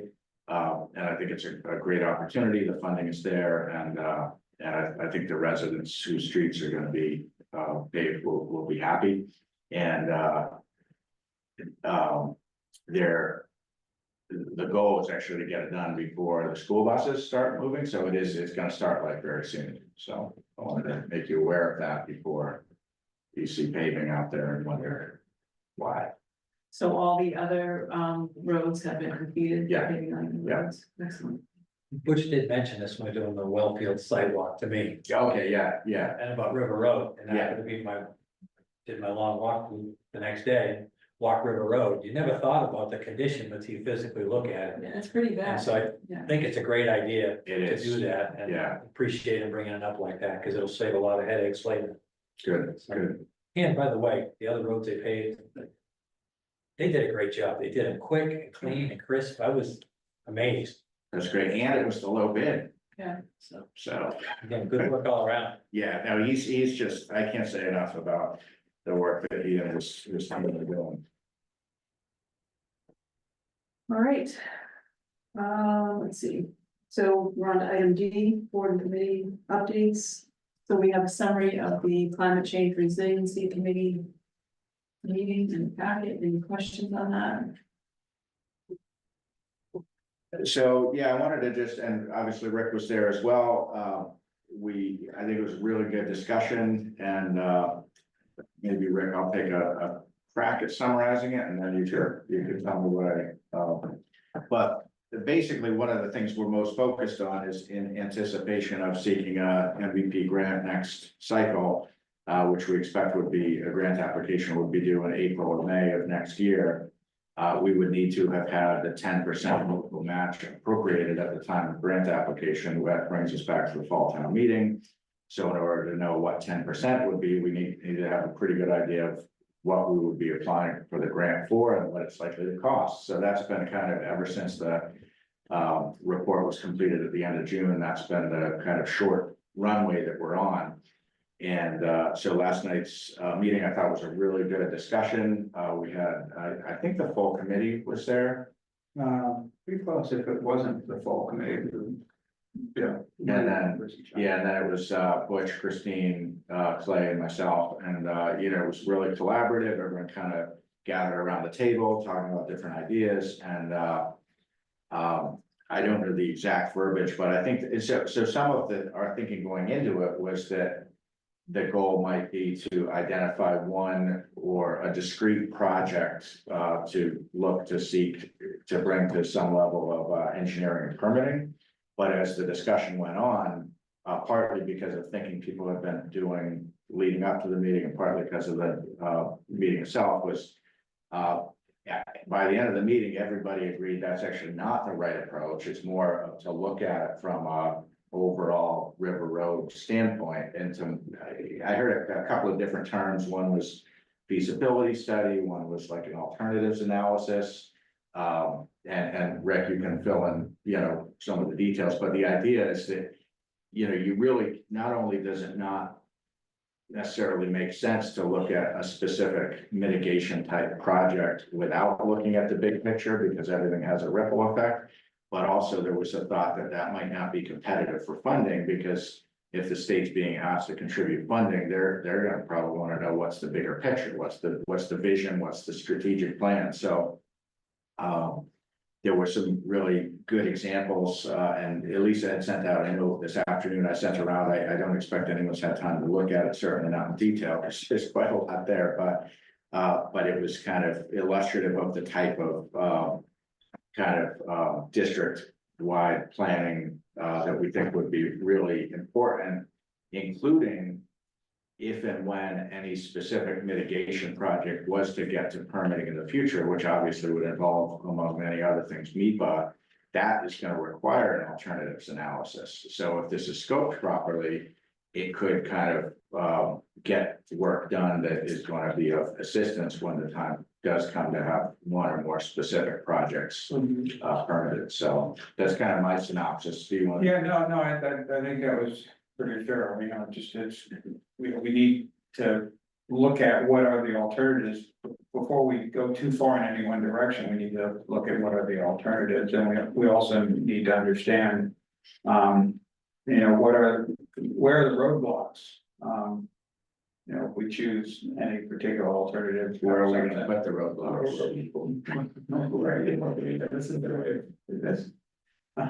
But, there was an example of a project that got fairly far along in Salisbury, and then they realized that it was dead in the water because there was no way to, wetland remediation, no way to address that, and they were already pretty far down the road. So one of the things we want to do is make sure we've looked at all the alternatives and understand where we might hit a wall before we've gone too far. And then prepare ourselves to show, the, granting entity at the MVP program that we've looked at alternatives. All right. In the run-up, Christine Wallace had some good feedback from the MVP grant office. Both expressing a lot of enthusiasm for the idea that we may apply for a follow-up grant. Seems to be a lot of support there. They understand the project. They understand that the project that was recently completed is in no way the end game. That's like the very beginning. So it does seem that there's a lot of support at kind of an institutional level. We think obviously with the Mass DER focus on the culvert, that it just seems that there's a good alignment of kind of focus by state agencies, which we think would help make a grant application competitive. She also verified, the grant administrator verified with Christine that there is a expression of interest in the fall. It is not required. I think it would definitely be strongly recommended for a new applicant where we're already known. I don't think we would need to do it, but I think we probably would end up doing it because I think it'll be helpful to articulate what we intend to do, because right now we that's basically the burden between now and the fall town meeting and the warrant closing and the FinCom process is to be able to articulate like what's the scope, what do we think it's going to cost. And my advice to the group was to try to come up with, through some kind of orders of magnitude cost estimate, take 10% of that and then double it, so there's some margin for error, because we're not going to know by late September, early October, or even by late October. Like, we're not going to have obviously bids or specific costs where we'll need to have orders of magnitude costs, and we'll want to build some margin into that, so that when the time comes, we have that 10% local match available. Okay. Good.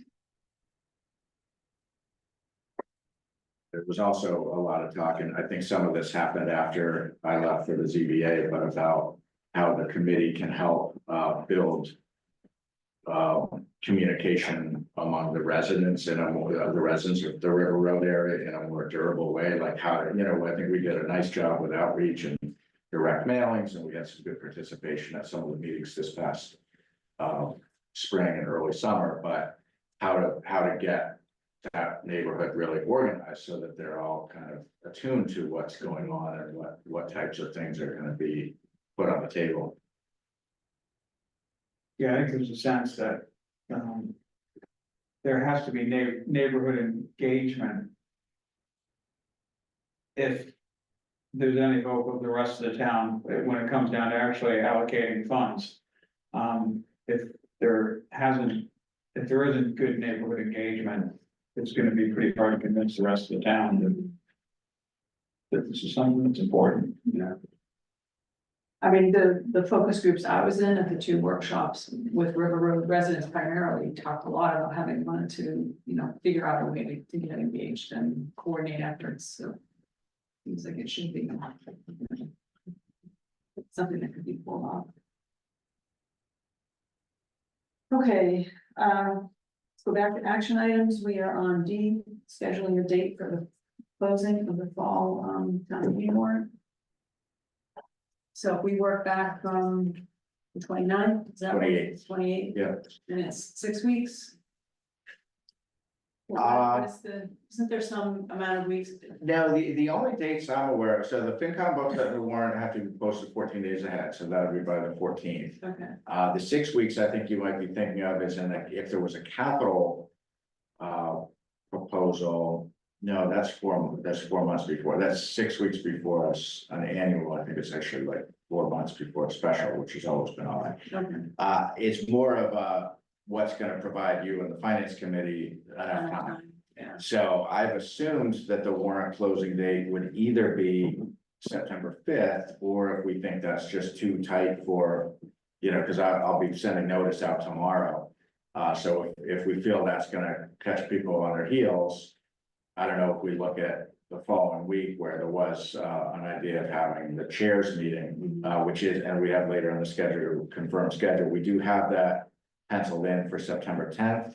I had reached out to Wendy the other day, because since that time, the presidential debate was confirmed for that night, which I expect a lot of people are probably gonna be watching. So I don't know if that affects the timing or not, but I think that's something we ought to talk about. So whether that ends up being the 10th or possibly the 12th. I know I had raised earlier, I might be at a conference the 12th. I've since taken a close look at the agenda. It is not something I'm keen on going to, so Thursday, the 12th is a totally fine date for me. Okay. So, you know, maybe something, you know, that gives you one less week to, and to wrap up the town meeting, but that might, you know, it's. Yeah, it might, all things considered, it might be better to have a little more time before the warrant closes. To give, and ideally that would result in more fleshed out proposals, where if it's basically 2 days or 3 days after Labor Day, like you can probably expect a lot of bullet point proposals as opposed to like more thoughtful, especially from my office. I told you I'd schedule a vacation based on a select board meeting, so which is the first. October 1st to so I don't, you know, if the FinCom and select board have joint meetings, then I might not be here, so. Okay. So which dates, Chris, were you out? 1st to the 9th, I guess. Of October. 1st to the 9th of October, yeah. And we have, I know we have a meeting on the 10th, so I'll be ill prepared enough. So one question would be, how lengthy is the warrant article? So Because, there's a list of. yeah, I know, I know, but when you're considering timing needed as presented, that short list of warrant articles might only need 2 weeks of review. And I think, And I, what I'm getting at is, I think later in September for our joint reviews over 2 weeks might actually work, especially if people have the time to really flesh out their proposals and get them ready. So we have moved the annual back by a week. I'm arguing, I think the same point that you are, that if we committed to a shorter list and we committed to 2 evenings, the last 2 weeks in September, that might give everybody time to get all ducks in a row. I would feel very comfortable pursuing that as an option. I think we sort of stated previously, we want to try and keep it a lighter warrant for the fall town meeting, because so many That's a projects. popular sentiment. Well, I think we have to keep that in mind too. Yeah. Bogged down with enough projects already, we don't need to see another 2,000. The list as presented, I mean, Angus, you tell me, I mean. Close the warrant right now, that's what you're saying, I think so, you know, we make our best guess every August as to what is on our radar. Doesn't mean that once we send a notice of warrant closing, we might get some number of others, so that's part of why we do I suspect this. you will. So, well, and this is partly to sound out if any of you are aware of other things that might be added. I don't think there's anything for CPC. Well, it might be the. There might be on the Drake's Landing, okay. One thing I added, which I think is potentially really great. On the telecom, there's actually 3 separate contracts that will be executed. One is on the cabling, we signed that contract today and that work is scheduled. The second is on the upfront costs, and we're very close to finalizing that. The third is for the actual service, because obviously with the cloud, there's the hosting and and that's part of what's taken a huge amount of time and effort, is looking at the, you know, based on number of phones and plans and soft phones and all of this stuff. Caitlin and Jenny have really led, a lot of us have been involved, but the two of them have really drilled down on like, on a monthly operating cost, are we losing or saving money? And we're saving money. So one thing that we've talked about, the proposal we got from the vendor was for 5 years. And they're prepared to commit to that monthly pricing for 5 years. You cannot sign a contract more than 3 years without town meeting approval. So I floated the idea today that we might, you know, if we think it's favorable, we might seek town meeting approval to extend that contract to 5 years, because that locks in our pricing for telephone. So anyway, that's something I penciled in since I sent this, but again, non-controversial. I think the only things in here that I think are, you know, one or two of them may fall off, like Sam introduced the first two, the ADU, obviously that was thrown at us by the governor on short notice. I do think that is something we're gonna wanna get done this fall. I think we have to. We really have to, because there's gonna be aspects of it that are unenforceable as written because of the state legislation, so we kind of have to. The ADU stuff comes in sometimes February, right? What is it? Yeah, Yes, I mean, correct, It's yeah, not covered by the emergency part, but it still becomes effective in February. right, so that, but the large battery storage system, if that slides till the spring, it's not gonna be a problem. I think a couple of others, obviously, you know, right, the farm bylaw is gonna generate some discussion depending on how and when that comes together. The MVP matching funds, that's gonna take some time to flesh out.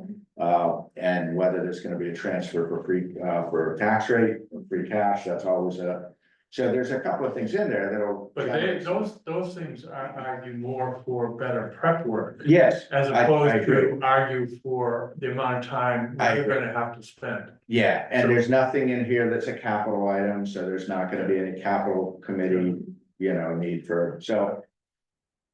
so then when, so we're talking about what date to close the warrant? Well, so if we had talked about September 10th. Yeah. For the chairs meeting. Yeah. If you were gonna hold that date, I would suggest that might be a good date. Mhm. If you were gonna look at the 12th, since I'm now available on the Yeah, 12th, I think we should, that would be Yeah, a good prefer to date, do the but I 12th. think either the 10th or the 12th would be preferable to the 5th. okay. So then when would the information go out about? I have a pretty canned email I send, you know, update the date, but it's basically like, oh, the date such and such, you know. So I could get that polished off and sent out tomorrow without, I mean, that would Oh, okay. take 10 or 15 minutes. I would send it all chairs, all department heads, posted on the web. Okay.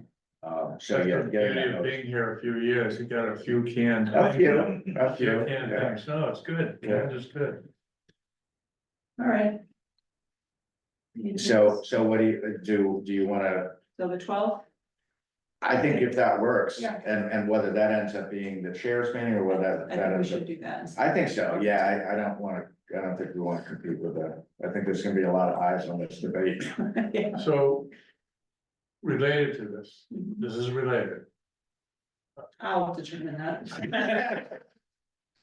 But go ahead. You know, I'm gonna love the joint meeting, I get to co-chair, so related to that.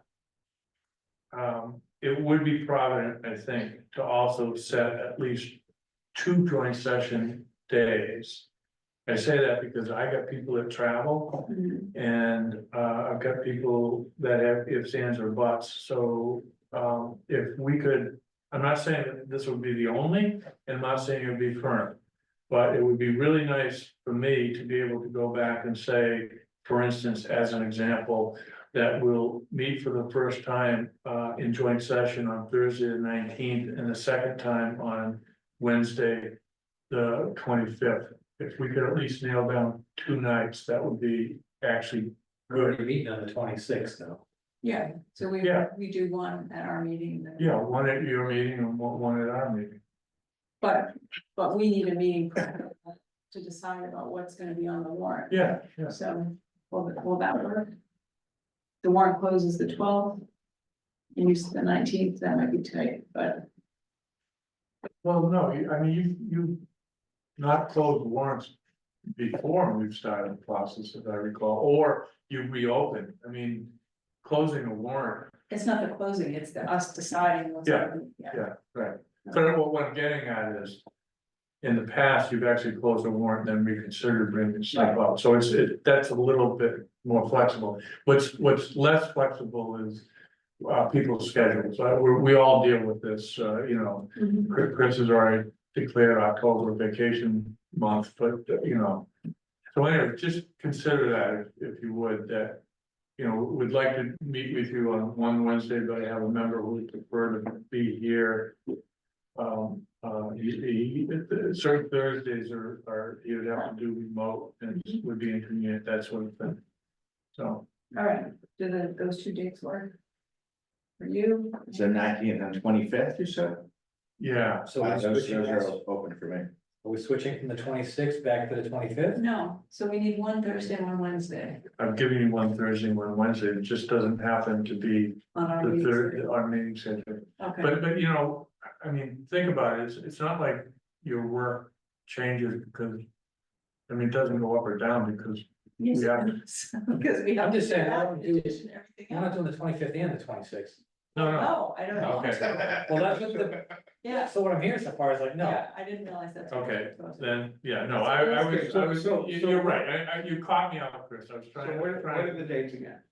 So I'm proposing a night, the week of the 16th through the 20th, and a night, the 23rd through the 27th. I'll take your wishes as regards. I know what you're saying, but yeah, I know what you're I saying. have a tentative thing going on the 25th, I'd like So- to stay with the So the 26th. 26th and the 18th Yes, is one We will do that, we will do that. And the 18th, you said. Which is a Wednesday. Yeah, Wednesday and then a Thursday.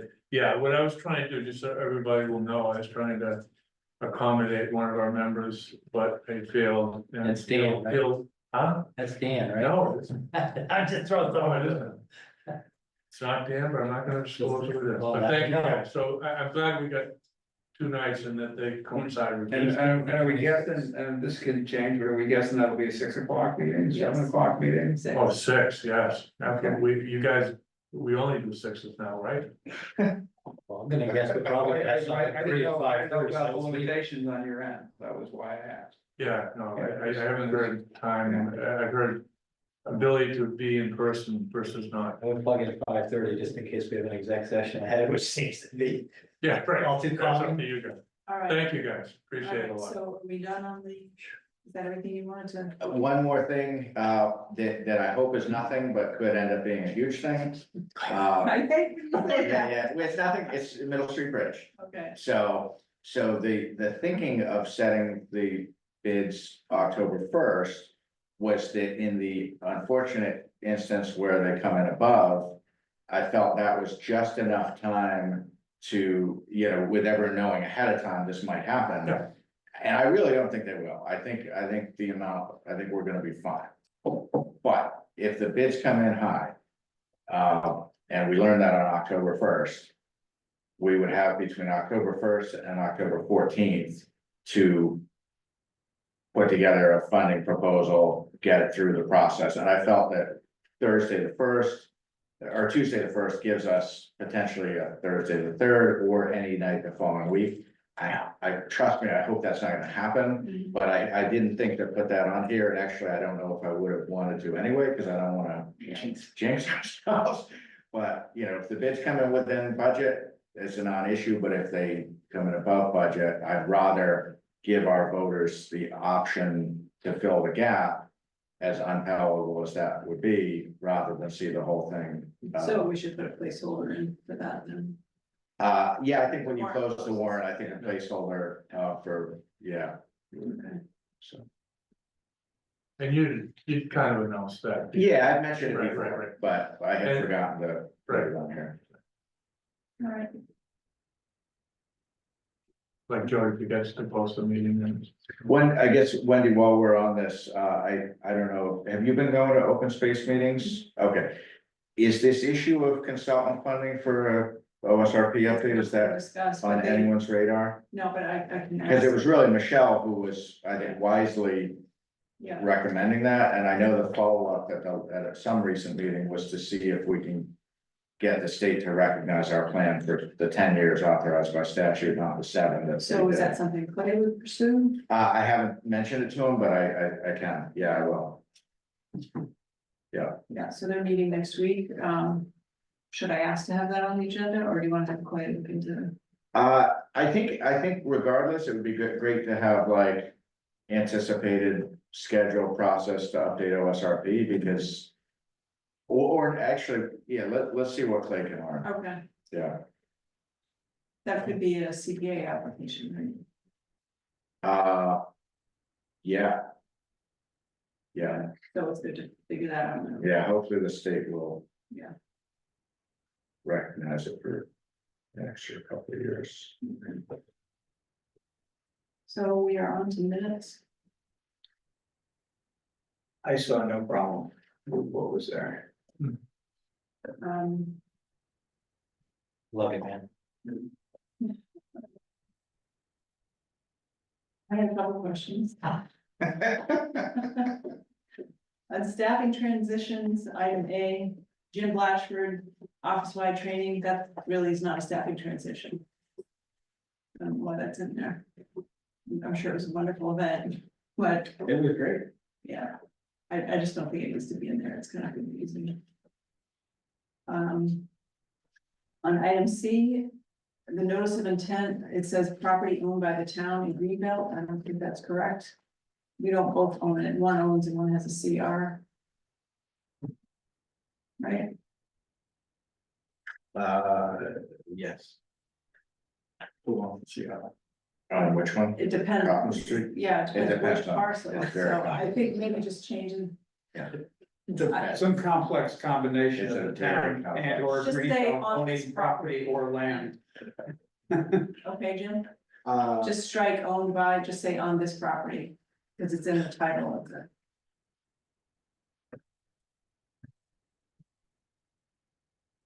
And the last sentence or about the fence, that's actually going along the property border of the butters, it's not just for the parking area.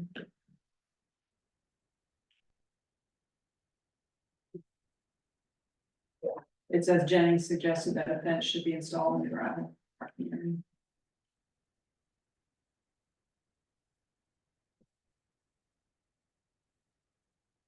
Sorry, it's going along just the parking area? No, along the right of way. Well beyond the parking area. And that would be on the. I don't know how specific you wanna be, you know, you can. No, I just don't want to say something that's incorrect. We don't have to say Yeah. everything. Yeah. I was in touch with Dave Rimmer on that actually earlier today, so we're trying to get to where we can have a plan. Yeah, that shows Mhm. what we want. Working on that for a while.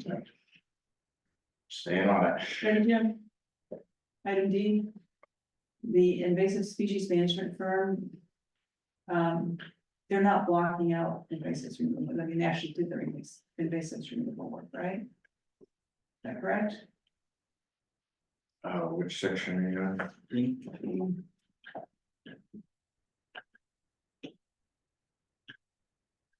What section? Second, first sentence. Says firm blocking out where invasive removal work would be. Sure, I'm not. BD. Manager updates. Yep. And Jenny provided the board with updates from 2 recently. Okay, yeah, Just say, including one with invasive species management removal firm.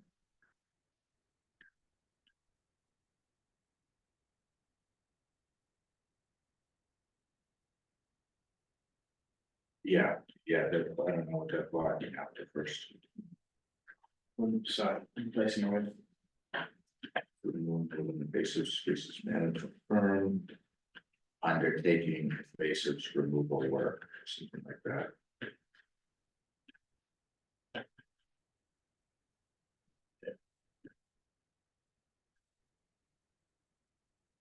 Next is on action items E, item C on the priorities.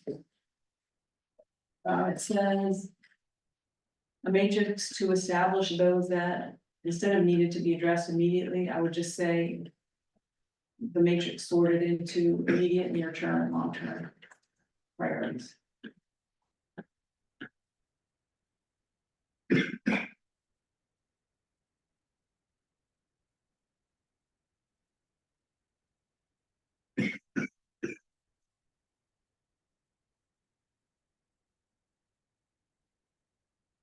Okay, and then item F on the next page about the minutes, it says they were approved, but Matt sent me those minutes for me to amend, so I'm not sure what.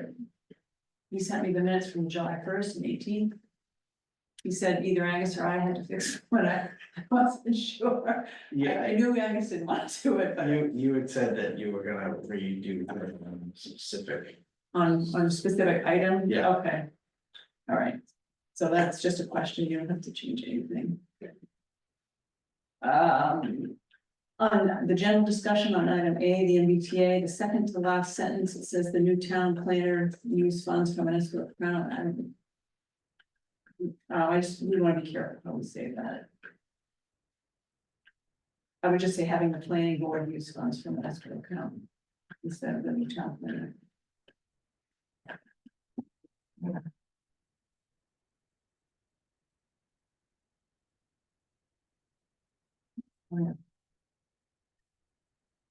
Motion. To approve minutes of August 1st as amended. All right, no favor, all right, all right. So item F is continued discussion of the objectives and priorities, So did either of you have any follow-up questions or corrections from the matrix that I mean, it was in the last packet. Yeah, no, Pull it up again. I looked it over, I didn't see anything, didn't reflect, that didn't reflect our conversation. All right, Chris, you good with that? Yeah, I didn't review it since that point, but I was comfortable with the time, so. Okay, so then that will be the basis for our conversation with the board, chairs. I guess we'll have to talk about what we want the content of that meeting to be and what we'll share and what we won't. Did you want to discuss anything else? Yeah, just two things. One is, ideally, we can figure out a good way to kind of keep this live to the extent of if something new comes up, such as the Society of St. John, where it was not on anyone's list 9 days ago, and then the last 9 days has consumed several dozen hours of staff time. Yeah. We need to, my frustration's not with you, obviously.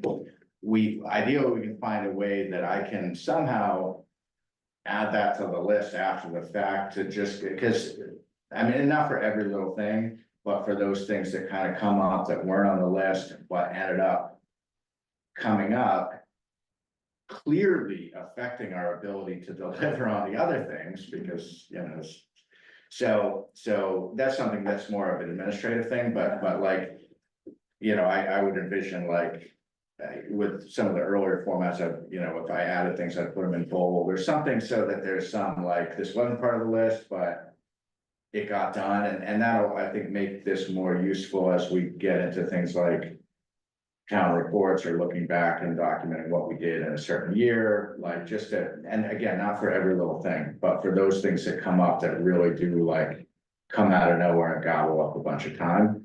So, I mean, that would be, I mean, that example would be a required thing. I mean, you really don't have any choice. We have to deal with it, right? We did not have any choice. Yeah, so that seems pretty clear. How about adding a column with date added for things that are added up? Yeah, that's a nice idea.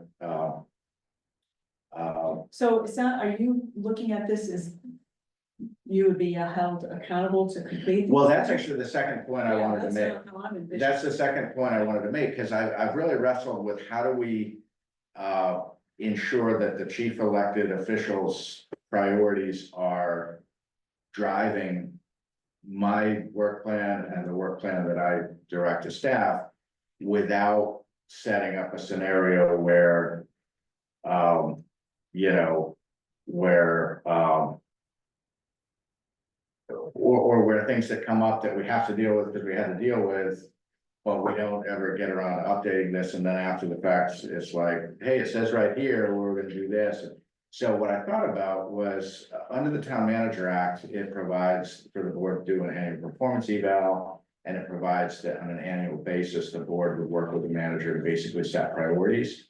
So what I was thinking about is if we get to a point over these next, month or so, with the chairs meeting and so forth, where the board's kind of sets a subset, like these will be the things that the manager and by extension, the staff will be evaluated on. Like, these are the things that come hell or high water, we, the board, are telling you, the manager, and I'm telling Jim and his colleagues, like, we can't lose sight of the Middle Street Bridge, the Page School site, whatever the things are.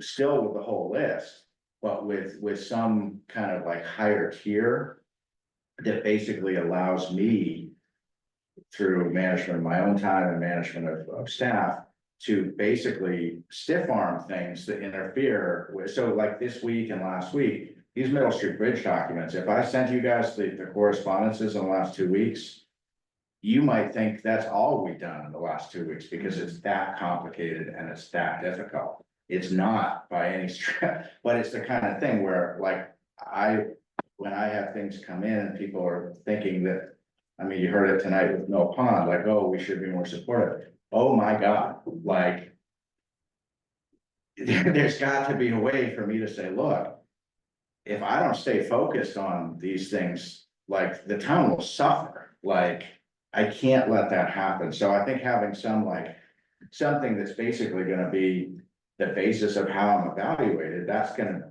hold me accountable and allow me to really like stiff arm some things and say, look, no, because no one takes no for an answer in this town. Yeah. And those of us on staff pay the price for that, because we deliver week after week after week, but it takes a toll, and we can't keep working at the red line year round.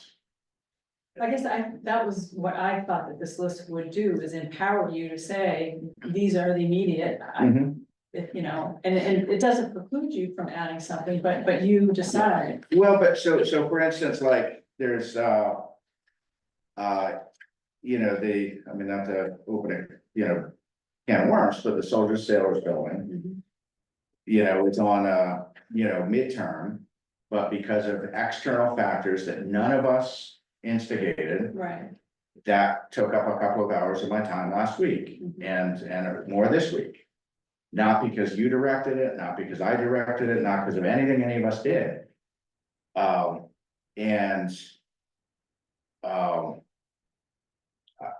think if there's, I feel like if at the end of the day, me and the organization, the staff are delivering on the things that you guys are that are really your short list.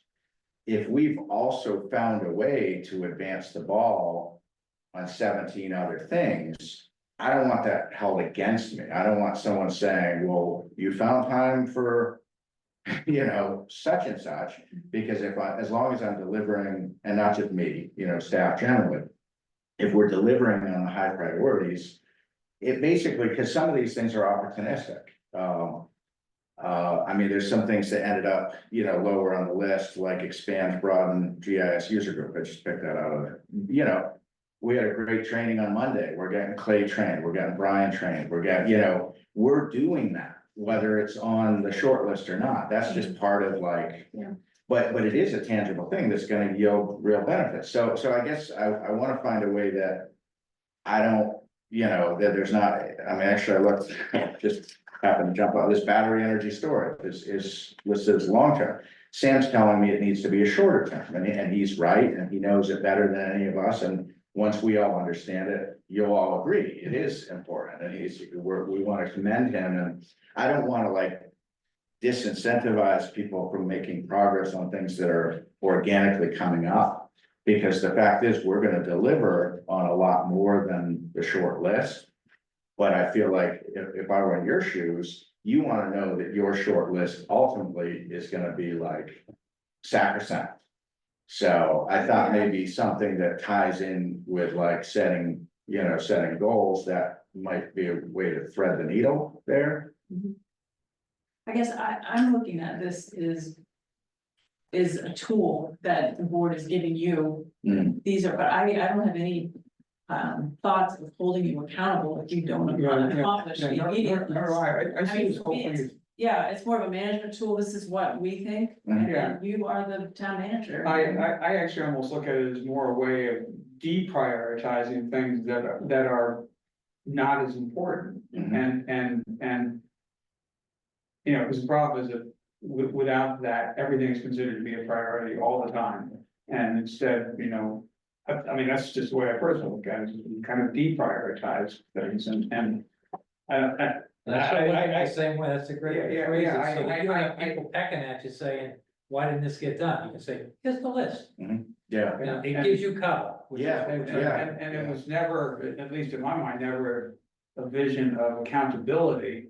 I know, but at the end of the day, like, Yeah. you are the chief elected board and your priorities do deserve deference. It doesn't mean we can ignore other things we have to do. But I think if there's a choice between something the board's prioritized and something the board has deprioritized, you should expect that the signals I'm gonna give to staff are that, hey, it's great if we can advance all this stuff, but really, this is the stuff that we have to find a way. So I think we're in sync. I'm not, you know, when I bring up like accountability, I'm not. I don't perceive it that way either. It's more just trying to put, you know, because.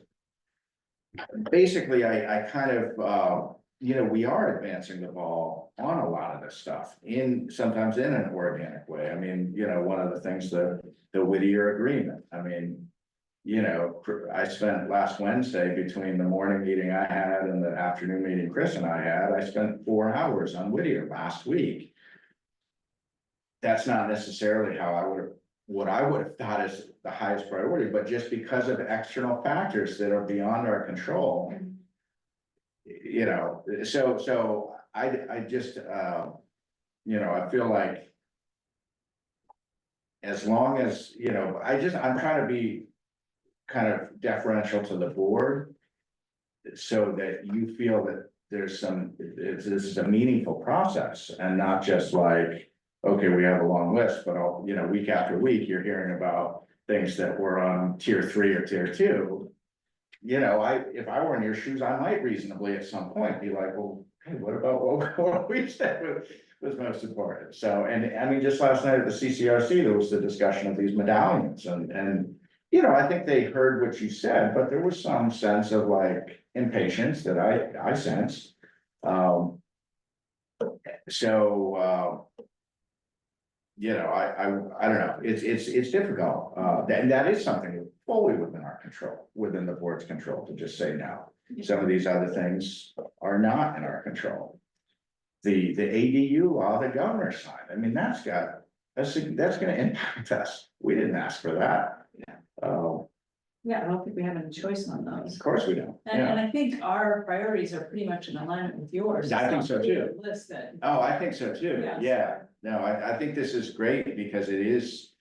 I think it, you know, hopefully makes it kind of articulates what we all already knew or already know, just from, you know, living through these, you know, our jobs and these meetings week after week, we know all this stuff's going on.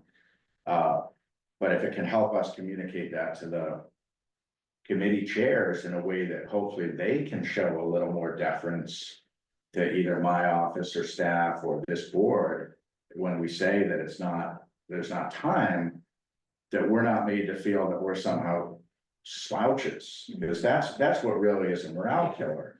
And that's what's been going on in this town for many years longer than I've been here. And it's like there's no correlation between what we deliver and the perception of us as slouches, like we're still viewed that way. But you look at what we deliver on compared to 7 years ago, it's absolutely night and day. But some of the feedback we get, not just from residents, but from members of appointed committees who should be part of the team, and they really make us feel bad routinely. And not me, like staff, sometimes me and sometimes staff, and part of my job is to keep staff like, hey, you're doing a great job, don't worry about that, because that individual is always going to find fault. That's what I was thinking. Right, like. You only that's can just- value so much of this, Yeah. to give that feedback, because some people will just never be happy, so. That's right. Okay, well, it's a work in progress. I mean, hopefully it's, useful at some level to try to organize. things. Definitely, yeah, definitely it is. Yeah, and it's helpful for me, like with these planning huddles and, we started with the finance administration huddles, there was never, we had a few, but it's hard to gain traction because everyone's so busy. But it is helpful to have basically like a list of like, that everyone in the organization at this point knows like what's on the list at a staff level. Yeah. And that's been a huge help, because it wasn't like that even 2 years ago. And I'll commend, staff generally and Rebecca specifically for helping to crystallize some of this, but into something that's more cohesive, because we're reactive every single day because there's that much going on. Okay. Follow-up discussion concerning Brakehill Terrace in our next item. So the direction from the board was to notify the residents that it's not a public street, services wouldn't be provided.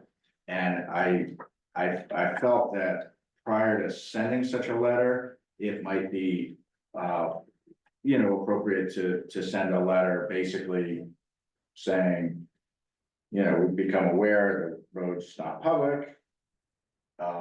And maybe to invite them into a meeting to let them know what we're doing or something, just instead of like having a letter. Cause that's gonna generate, that's gonna, this pendulum, so I felt like something that's more like engaging them. It might be the same outcome, but I just felt that sending a letter that just says, hey, you better line up a plow contractor for this winter. Is probably gonna lead to more friction and ultimately time than maybe if we were to invite them in to say, hey, this is the situation. We're aware the town's been providing snow removal for a number of years. It's not actually lawful, but to do it in a more of an engaging way. So I wanted to just float that. So would you envision that at a regular meeting or a small? It could be something like, where there's only 3 houses and one of them isn't occupied. I don't know if it's, I don't know what status it was. For sale. The one that's under construction or is And that's the one. Really? The one right at the head of the street, that's technically on Main Street. Oh, okay, They're selling that house. well, if that's on Main Street, that's not affected. Well, it's effective. Is that one of the 3 houses? Yeah, Oh, that okay. one's on sale. Yeah. The one, Yeah. Agreement. three is, yeah, it's under agreement. 3 is unoccupied and then 5. And then, I mean, this is a bigger discussion, but I think the fact that town, owns the land on the other side, I think it's probably a good time to think about, is there a potential future town use of the east side of the road, such as, could that be feasible for a habitat lot or lots? And might that be a way to kind of justify the investment in actually bringing forward a street acceptance plan and making it public as part of an agreement? There's a stream there. Yeah, I did go up and look after we talked, Right. it's a pretty Yeah, steep okay. drop off. in the Yeah, stream. yeah. I mean, it's not impossible, but. Pretty difficult. We're gonna put 50 or 60 living units up there once. Yeah, Because the other option, and this was outlined in the town council opinion a couple of weeks ago, was the idea of actually making improvements and imposing betterments to finance the improvements. So it could be that if people would rather see, money spent to actually do a street acceptance plan and get it accepted, even if that maybe would be financed through betterments that they themselves would pay, that might be a better, and I'm not sure that's in the town's interest, but that might be something that might be better than paying snow removal bills for the next, for decades to come. So I just felt that there's I don't know if there's a way to No, I think that makes sense. So there is a little bit of urgency if this house is gonna apply for your water at some point, Definitely, right? yeah. So would you and I meet with them rather than have it be a? Yeah, that'd probably be better, yeah, and the direction that Mark is gonna provide is that they'd have to extend the line all the way down Main Street, so. I think it's more the snow removal, there's some more, tangible Mhm. issue that's. Yeah, the water thing gets handled separate. Okay. Yeah, I mean, they might not be happy about that. No, but I mean, there is a solution, it's just, similar to what you're proposing about the road. Mhm. The improvement comes at their expense. So is this a conversation that you wanna have at a board meeting, or do you think it'd be better to have Angus and I meet with them? I think it's much better to have Angus, less intimidating to them, and less overbearing, I suspect. Yeah, I think. If you're comfortable doing it. Yeah. 100%. Yeah, it's just where the board had set a kind of a specific follow-up, and I hadn't done it yet, I wanted to No, I appreciate it. share kind of. Well, on a priority. What's on the list? That's what he's worried about. Okay, all right, next item, Whittier working group update. Yeah. So how did that call go? Are we talking? We'll start with that, yeah, I'll start with that, whatever. Yeah, so Angus and I did a Zoom with Statatar. Trying to figure out all the dynamics of the Whittier situation.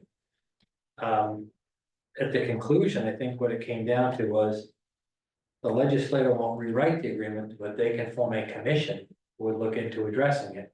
If the member district towns, and it doesn't have to be all of them, Mhm. were to send them a list of issues they would like addressed. He made a bunch of other comments and he said I could share them. Specifically asked, he thinks that Woody is out on a limb. Moving a little quickly on this SOI. He's one, Maureen, she's got to build community engagement, things like that, so it's not just us Yeah, feeling left out of this process. There was a memo, so she's probably told everybody about it now. What? Oh, because, yeah, well, There was a history of, mentioning things and then assuming everybody was on board. because did they not already submit There's somewhere. Oh, yeah, they did last time. There was somewhere I saw a memo. Yeah, I think it was Today. last March or April. right, so they submitted the SOI without any consultation in local communities, now we get this lovely little Whittier Wildcat Wire thing, the study is gonna begin this summer with active participation from community stakeholders, well. Gotta file that somewhere. So anyways, You're invited. after, You're invited, obviously. so that's encouraging, I would say. I thought it was, because we talked a lot, and then it was just like this circular conversation, finally, just as we're hanging up, it's like, well, we could do a commission. Appoint a commission to address it. So did you write this? I was. I banged this out literally the day of the site walk on the wells, just to have something to get to Angus. I didn't anticipate it would be in the packet. Oh, I'm No, sorry. it's fine. I don't. There's no name on it, so. No, I don't care. You can give it. But you've admitted to it now. But it's just, this is not even thought out. No, but I think it's good though, because, especially if he wouldn't be looking, or they wouldn't be looking for all 11 communities to. Right. My other comment, if we could somehow get it cleaned up a little more. And get this out to the subcommittees and the other towns to say, what items would you like input here? At a certain point, even Senator Tyra agreed that both Whittier and Haverhill are going to have to realize that there's going to have to be a change before they get a project. The more difficult option to achieve that would be to write to the Mass School Building Commission and say, these communities are not engaged on this, based on this. Because as Senator Todd said, they've tried to jump the line with this new SOI, because once your previous project goes dead, you go to the end of the line. They're trying to resuscitate this one and moving it. So the MSBA is on very thin ice to entertain with. So if we did that, it would be a very harsh way to sink it. So I think the preferential would be to somehow get this out to the member communities. It's got to get developed a little more. I don't know how we do it, but I just sort of threw that together real quick. I didn't understand something there about how MSBA comes into it now, how they would revive So they're expected to act in December on the SOI that was submitted in the spring. And if the project is accepted into their pipeline, there's then I think it was described as maybe like a 2 to 2.5 year process that they have to do the, what's the language, like basically come up with a fundable project. But that's not the terminology, but they have a certain amount of time to then basically go through everything they did the last time around. And that was one of the questions I asked Maureen at the meeting last Wednesday morning, was if they were to be accepted. I recall hearing a figure of about $1.5 million or more that it cost in, architectural and engineering to get. That was the project. previous one. Right, was the prior one, so I asked, if you were accepted. And I know from hearing about it back then that they had gotten that money largely from money they had built up in some kind of a stabilization fund over a period of years. Obviously, I'm not assuming they have anything, any nest egg like that now, so I said, is that something that we would expect would be part of the FY26 operating budget, is that the towns that would be part of our assessment to fund this. And what's the word, is it feasibility study? Yeah. And she said that it likely would, she seemed to say there was some other money available to them. She seemed to say that they had gotten some money back, from the prior one. But that would be part of our assessment going forward, to bring a new project through the design process to get MSBA approval in, say, 2.5 years. And it would be the same dynamic at that point. If once MSBA approved the project, there would be a very short window for the communities to actually vote it. And if there's no change to the regional agreement, voting it is different than funding it, and then all the problems that we ran into. And it seems like the MSBA is accommodating this SOI very quickly versus the traditional ones. We won't know that till they take action, but it kind of feels that way. That's what Senator Tar said. He Yeah. thought they would be on thin ice because you got all these other communities been waiting in line. And Right. kind of cut the line a bit. Anyways, just one other thing before I forget, Angus. I know you had they broke into 3 different groups and you have the list of subcommittees here.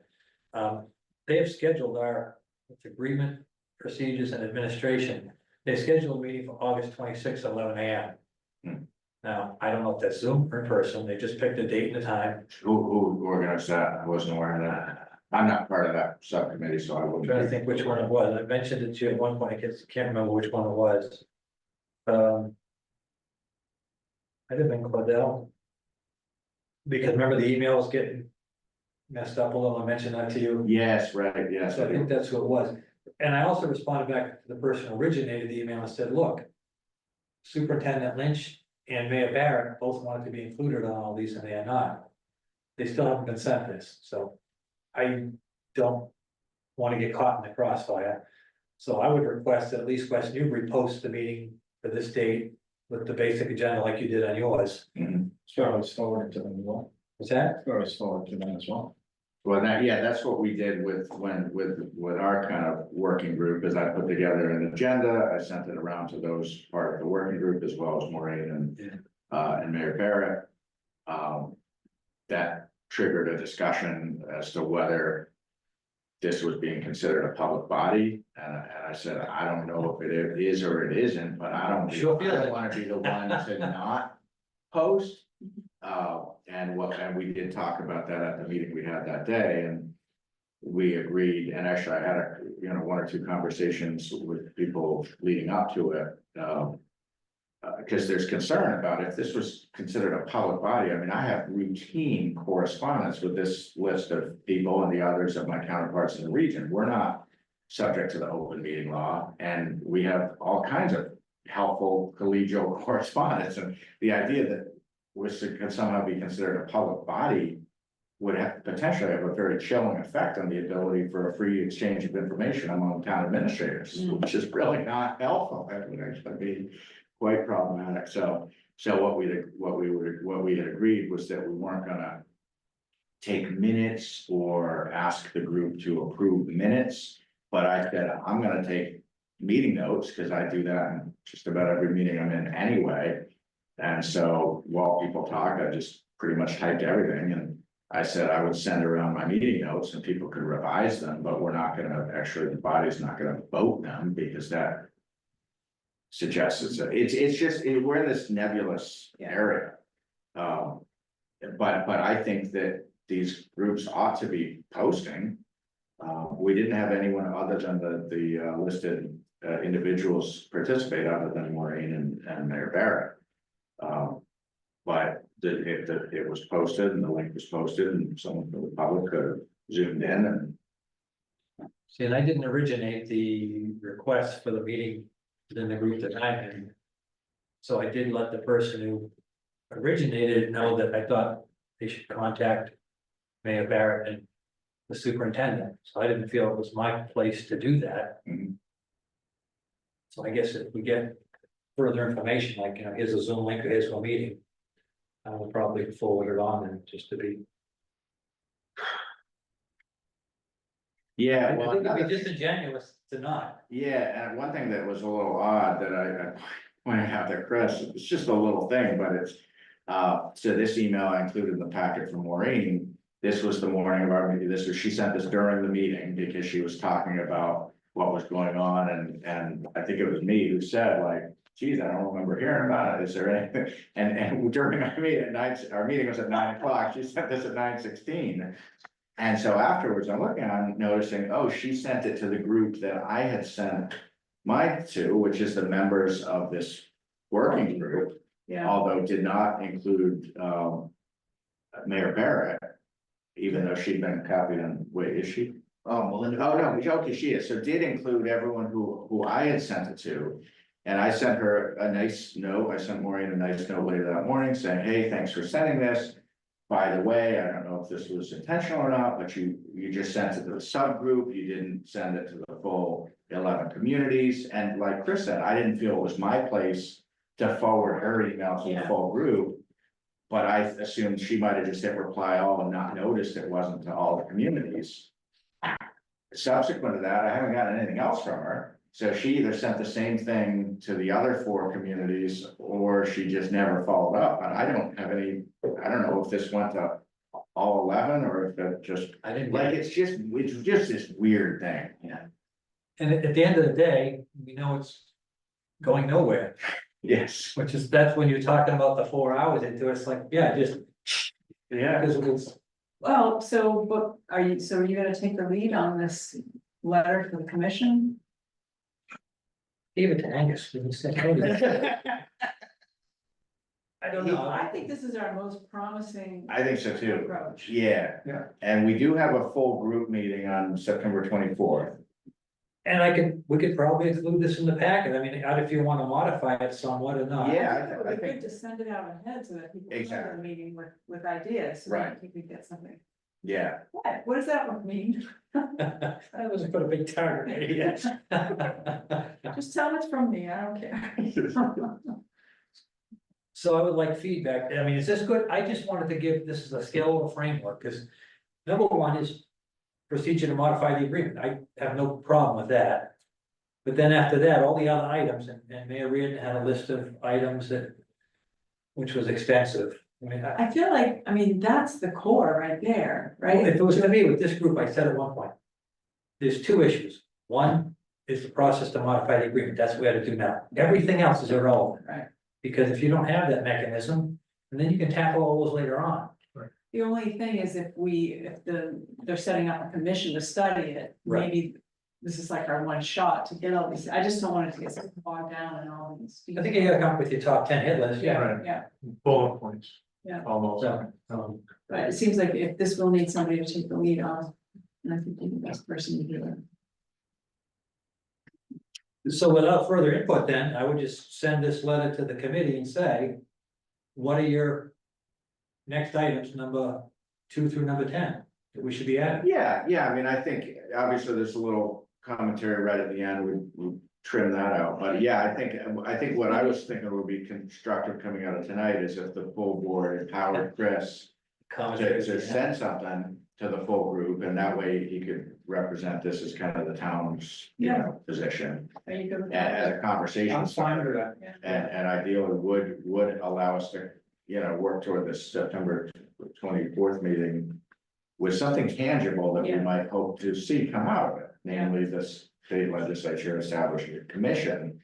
Which is basically would be doing the same thing we're fumbling around trying to do, but would actually have been appointed and charged and elevated in stature and visibility. So that we don't feel like we're spinning our wheels, but there's actually a tangible, you know, charge that. So is it worth framing it, that you had a conversation, with Senator Tar about this, or just? 100%. Yeah, that's why I just started making my notes, like I say, I'll craft something and send it to Angus tomorrow. But an email that would attach to this and say, you know, West Newbury Select Board met. And has authorized me to send this out for discussion at a September meeting. If you have any items you would like included on priorities and that could be addressed. And by the way, Senator Tar said he would be pleased to present this. It has to be legislation to establish the commission. And what was it, end of December date or? Yeah, because the legislature opens up in January. He said they can do it anytime, but if you do it now, it's a hollow Right. thing. So, but he's happy to Right. do it. It would happen by the end of the year. The window to file for new legislation is like January to February for all intents and purposes. So, Yeah, so you want it there earlier, not later. Yeah, so by December, he can go Yeah. to Senate Council Yeah. and. Yeah, because there's some lead time down at there. Exactly. So if they open in December, you want them working on it in October, November. That sounds good, Chris. and I think another thought I just had before I even go to this committee with this, I'll send it to Angus, get your feedback.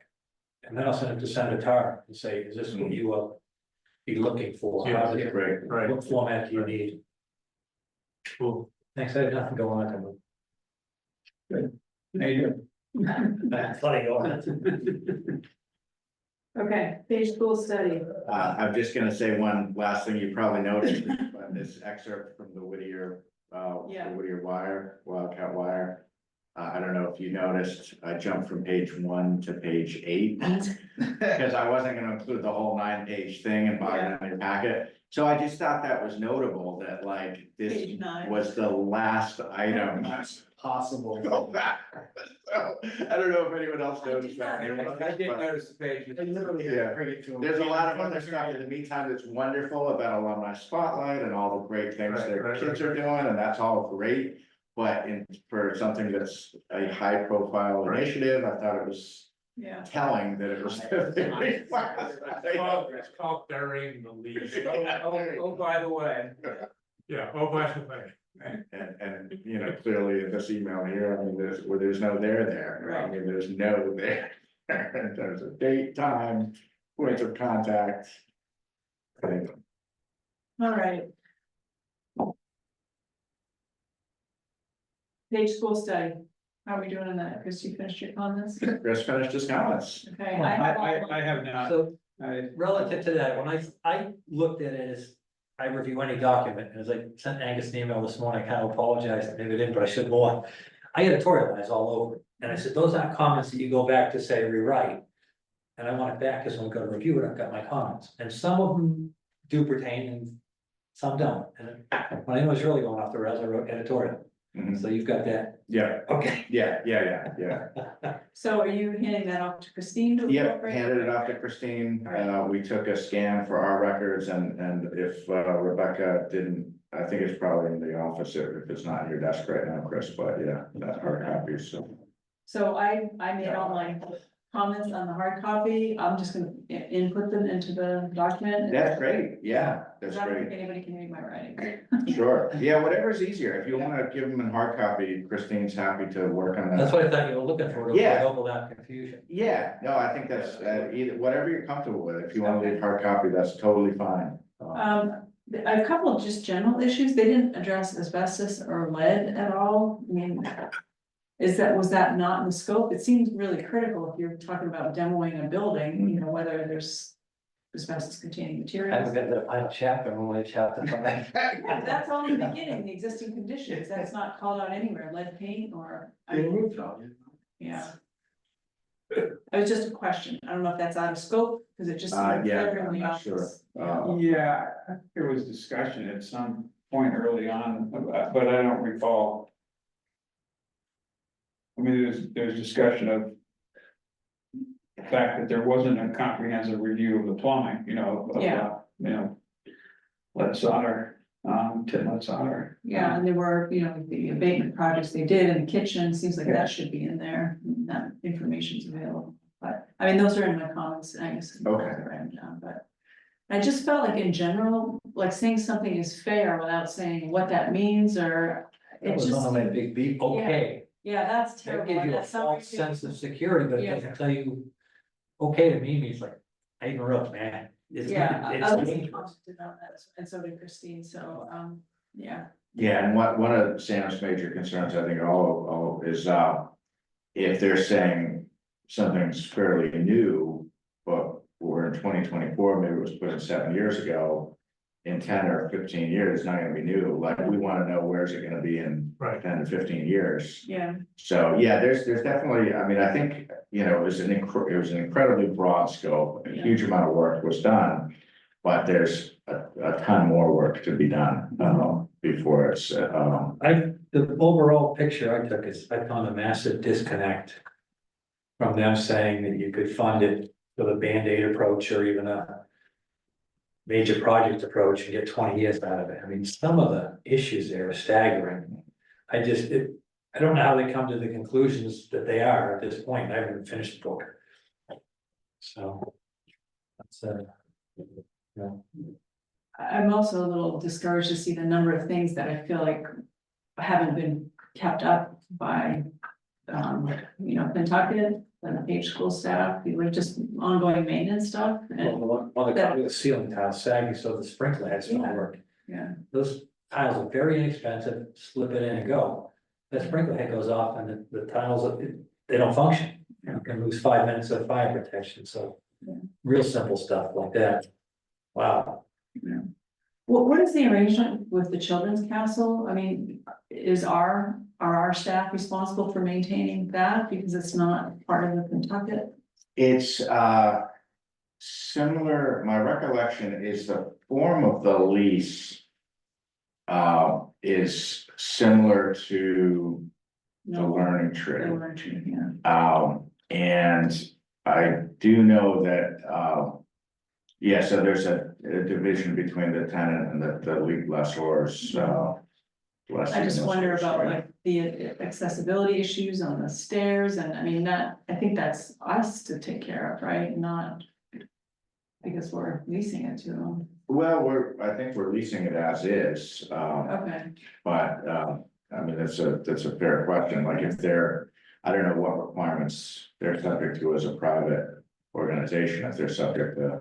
well, like the, one thing that stuck out to me is that carbon monoxide is required for daycare, and they don't have any CO detectors in there. So is that, I assume that's our responsibility, You have to read your lease. yeah. I just wasn't clear, since they're not part of Pentucket.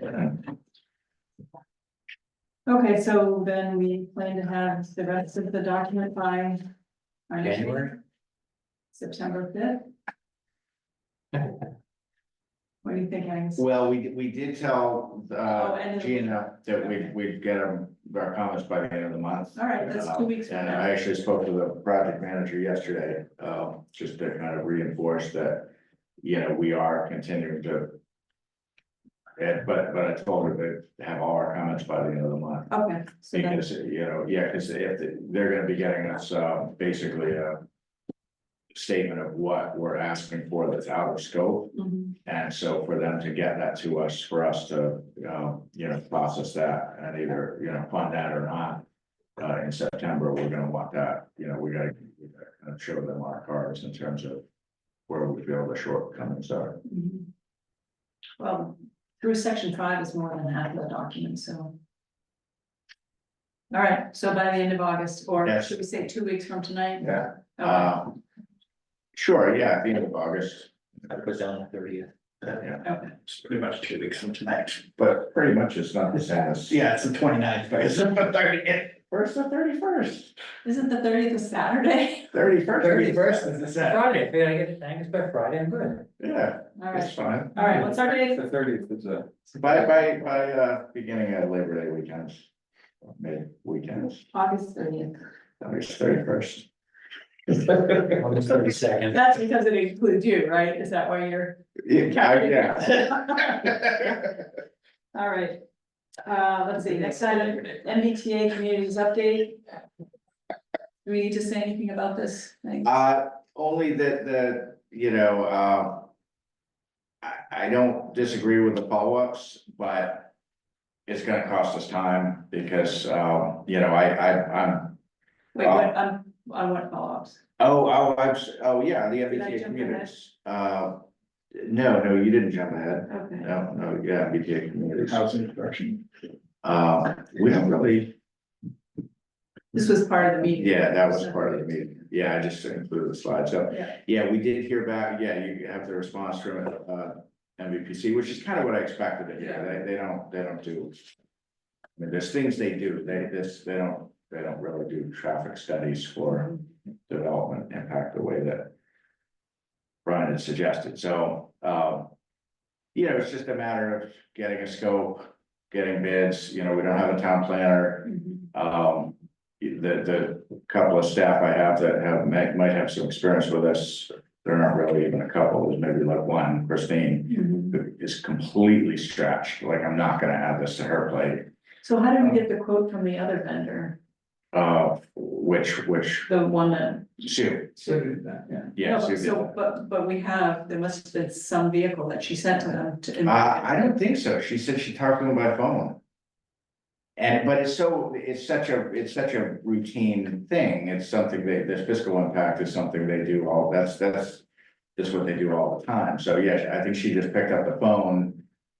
Described to him what we were looking for, and then he sent the proposal, there was no scope he was providing. Okay, but So- maybe some similar firms would be able to. also- They would, it's just without a town planner, Yeah. it's really gonna be me who's doing that, so I will do it. But I'm off 3 days next week, so I have 2 work days next week. I have 2 work days the following week. Then I got Labor Day weekend, so it's easy to see it's gonna be September before I even like. Yeah, you know, start on this, and the traffic piece. It's just, we're losing months, so, So even if You know, we went- Wendy, I understand your concern about, you know, showing that we've done due diligence, but I mean, sometimes I think we might be going over the top here. I think, you know, we have somebody who was credible. They're a known entity. I mean, I didn't know them. But, you know, they were apparently a known entity, Yeah, I'm seems to fine me with that, but it sounds like we don't even have anybody to follow up with this person and like start the work, right? well, I could, and I'm not concerned about losing, like, if I felt it was a matter of losing 2 to 3 weeks, but my concern is like. You know, it's just easy for me to see it being October and we still haven't even started. That's my concern, it's just because we've got so much and there's just more all the time, so. And not having a town planner is just very difficult, because, Yeah, yeah, so, so then what would the next step be? well, I think I don't want to sound cynical here, but I am, because I've been in this type of thing for a long time. I don't think the results, I think some of the opposition that we heard at the public hearings. No amount of studies, Right. no amount of process you go through, no amount of credible studies are going to change. You're gonna hear the exact same comments. The next one, so, but I think it's definitely good to, you know, kind of. Be able to have full faith in the team that you hire. But it's just gonna slow things down, that's all, and I'm not saying that's bad, it's just a fact. I just wanna be clear that it's not something that is on my work plan for the next couple of weeks. And I know when I get back, you know, after Labor Day weekend, I'm gonna be slammed. You know, we got audit the second week of September, like, it's just nuts. how much, you know, Are you we're trying to saying- hire a town planner. Right. We don't even have those interviews scheduled till the 29th of August, so we're not gonna have a new town planner till probably October. So it's just difficult, I feel like, So are you saying that even if we just went with the quote we already have, there's still nobody to? no, I think if we did that, I could call them up and say, hey, we accepted your quote and let's sign a contract and. At least that piece of it would be underway. Okay, I mean, that's what I was Yeah. asking. I think if that's the Yeah. case, then we should do that. Yeah, I think on the fiscal impact, I would be very comfortable with that. It is, like Rick said, it is a known vendor. They're very reputable. He's been doing this a long time. If we had all the time, what you recommended is great, but we don't have all the time. Yeah. So that's the Chris, problem. are you fine with that? It's the only solution. You got no choice. And as you said, end of the day, no matter what you put out there, the people are still gonna complain. So Mhm. Well, I You're gonna think get a the reasonable- abutters aren't gonna be changed, but I wanna reach the people that can be reached, you I know? think you gotta answer the question, Yeah. and I think it'll be sufficient. Yeah. So, yeah, just know. And then, so what about the traffic? That will take. a That will, sweat. I think that if we, you know, it really comes down to when do we think we're gonna need this work to be complete? If we anticipate that a bylaw is gonna be, you know, for next spring and presumably getting the planning board hearings in probably February. Yeah. Then you'd wanna have information by the end of January. So I think if we, it's a very routine scope. Yeah. For a traffic consultant that does this stuff, I don't think it's gonna take them that long. Once they're under contract, they could probably get it done in 6 weeks. So I'm not as concerned about. It's not that I'm not that concerned about that, and it's really, if at least one of them was underway, I would feel a little better, because it's just having to do that for 2 studies, it's just that much more time and effort it takes. And, you know, I also do wanna, you know, take into account the planning board's input on that one in particular, where Brian did take the lead on contacting MVPC, and he did send a response to Gerard, just at 2:00 this afternoon. He said, hi Gerard, thanks for the reply and very helpful comments and impact analysis. I believe we want a full study, and we'll look at how that can happen with Angus. It may be simply asking who our consultant on the MBTA zoning, Dodson and Flinker, will recommend to us, and then seeing how a fit with the MVPC skill set works out. So again, it's like more process, more time, more vendors, more scoping. It's gonna be a while before, I guess, you know, MVPC is great. We're working with them on, I think we have 6, I'm just guessing, but we have, just in the last week, I've signed 3 contracts with MVPC, like in the last week and a half. I think Brian was trying to be helpful. He was, But but yeah. it's, to me, it's like trying to shoehorn in, like, just hire a traffic consultant that does this stuff. Mhm. And there's several of them. And MVPC, this is not what they do. They do a lot of stuff, and that's great, but this is not what they do. We're gonna use, so MVP has some relatively current traffic counts. We have tons of traffic. Okay, counts, so yeah. that doesn't have to be done, that's. Correct. Well, TEC did that this Okay. past in Okay. May or June before So school. that's several points Right, along. maybe. Right. Yeah. Yeah, I mean, if someone else wanted additional counts, they would have to do that. Yeah, I was just thinking, I have no idea when this will all happen, but I don't think we want them to be trying to do traffic counts during plowing season. No, it's gotta be Yeah, it's gotta be before certain that. times a year, yeah. Okay, so you feel like that could wait for a while? Until- Well, I think it'll have to, I don't want it to, but it's something that's, Okay. you know, we'll just get it done as soon as we can, but. But I do think with the fiscal impact where we have a proposal and it was modified, you know, he sent a proposal.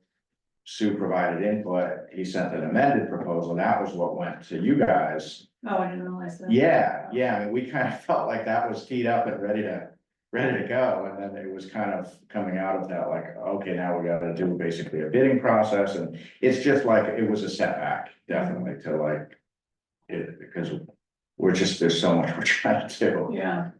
Well, you have a pretty good poker face, because that didn't come through at all.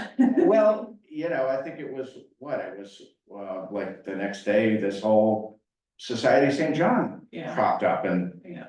sideswiped the last week and a half, you know, it's just, Right. you might think, like, I might think, oh, well, we can do that, but then the next day you come in the morning and like, all of a sudden, this, and that's only the big, there's some other stuff that's come up in the last week and a half that's been, the farm lane thing. Yeah. It's not huge, but we spent a couple of hours on that. Yeah, okay. From an email that comes in one day, and 10 days later, we spent several staff hours on that issue, so.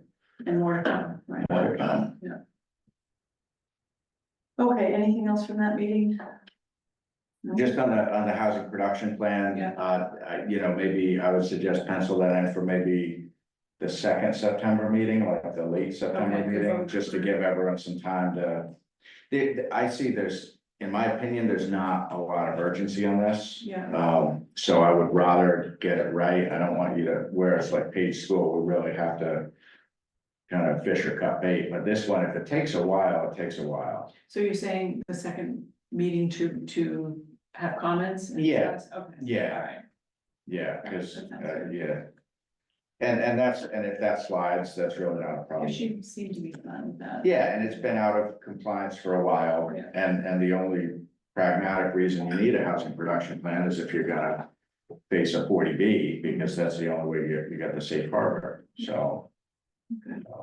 It's not there's not as urgent a thing as, for instance, like the housing mitigation where we might want to go for grants or something. All right, state approval, of the Affordable Homes Act. I guess we kind of talked about that earlier, right? Yeah, I mean, the main thing is just that it does look like there's gonna be aspects of our recently adopted bylaw that are unenforceable, so.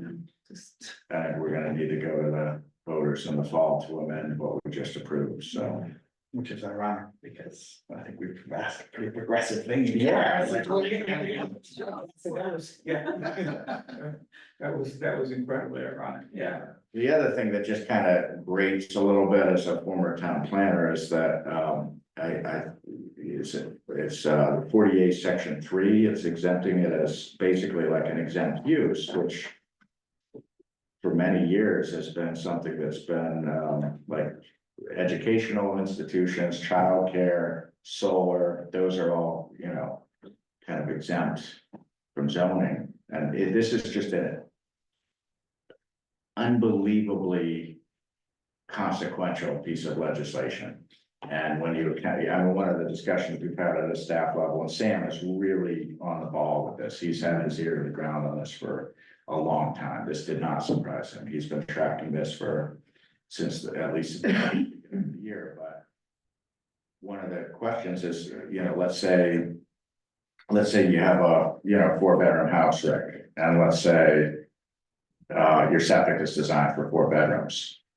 Let's say you want to have a 1-bedroom ADU. Could the Board of Health require you to put a deed restriction on your primary house, so it's only gonna be 3 bedrooms? So it doesn't overburden the septic. Who enforces that? Like, there's so, you know, one of the things Sam brought up at the meeting earlier this week is on things like utility, like electrical connections. Are they gonna be separately metered? Or is it gonna be metered to the house? And then, like, there's so many questions. And the fact that this is just adopted and applies to 351 cities and towns like that. And thankfully, we have really good staff like Sam who are, and Paul and others who are like attuned to this stuff. But it's just, it was kind of like, wow, the implications of this are enormous. It's gonna be a lot of lawsuits on this one. Yeah, I mean, it's one thing, you know, the Sam's question to legal on the owner occupied is a huge, yeah, that was a big huge. discussion point in developing our bylaw. Yeah, that's a big deal. That's the first thing I noticed is, that's the one that could really have consequences. Yeah, I mean, you could have someone, you know, basically, yeah, that's. So. Yeah, the state doesn't do us any favors. I know they're trying to do the right thing. Yeah. But it's also the they didn't clarify if it's connected or disconnected. There's no clarification in this. I talked to Sam about it. There's no clarification one way or the other. Mhm. So you're gonna have towns who say, like Sam. says, Attached, right. Detached, Yeah. that's what it is from now on. But there's gonna be some town planners who are gonna say, no, it has to be attached, and then there's gonna be a lawsuit, and then it's gonna be a big mess. Okay, select board meeting schedule, I guess we kind of ironed that out, although, what dates did we say? The 18th? So that means that we have an extra meeting, because isn't our meeting the 5th and the 19th? Our We, meeting, we talked about the 5th, the 12th. the 12th is the board chairs, but then Yeah. our next regular meeting is the 19th. That would be No, the 26th of September? Yeah, No, I didn't have anything in my. No, I don't have it in my calendar, at least I have it on the 26th, and so I'm just, typically the select board meeting is every other Thursday, so if we meet on the 5th, I assume we'd meet on the 19th. My recollection is when we set the dates of the 5th and the 26th. there was a reason. Well, there was a reason, but I also remember saying that as the date approaches, there's probably gonna end up being something in between, because it's probably not gonna be practical to have 3 weeks between meetings. Yeah. At that, and so that's kind of how it played out, with it's now the 5th, the 12th, The 26th. and the 18th. And the And The 18th. So it's kind of like we have Once a week. a meeting every week in September, so I think we're pretty well covered, even though one of them's a joint meeting, or two of them are joint meetings, and one of them's the chair's meeting, but. There will be, the board will be convened each of the 4 weeks. in So September. what were the dates you just said? The We 5th, almost the would have been 12th, better off the 18th. doing the For 19th. some reason, I didn't put the 12th in one. The 19th. That had been the 10th. Right, but it seemed like there were some conflicts on. Would it be a good idea to put out a memo? Yeah, we really ought to have a memo with Well, all that's, the, that's all why the it's on dates, the yeah. agenda, so we can try to work this out, because there's been quite a few. 5th, the 12th, the 18th, the 26th, right? And then October 10th. Yeah, there you go. That's the drop dead date before we need to get something on the. For the funding. Yeah, on the 24th.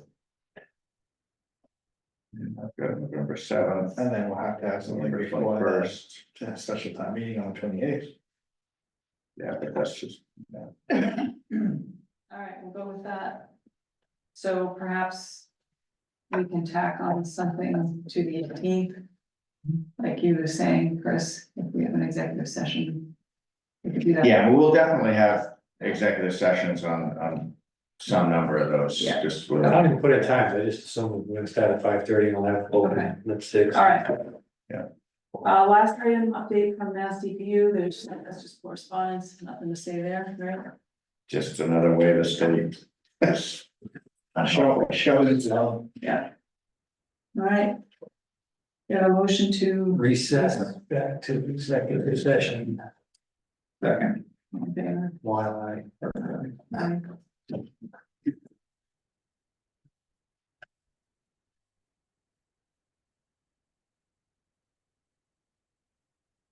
Okay, all right, so for those who are on Zoom, the board will only be exiting executive session for the sole purpose of adjournment. So that's the public portion of tonight's meeting.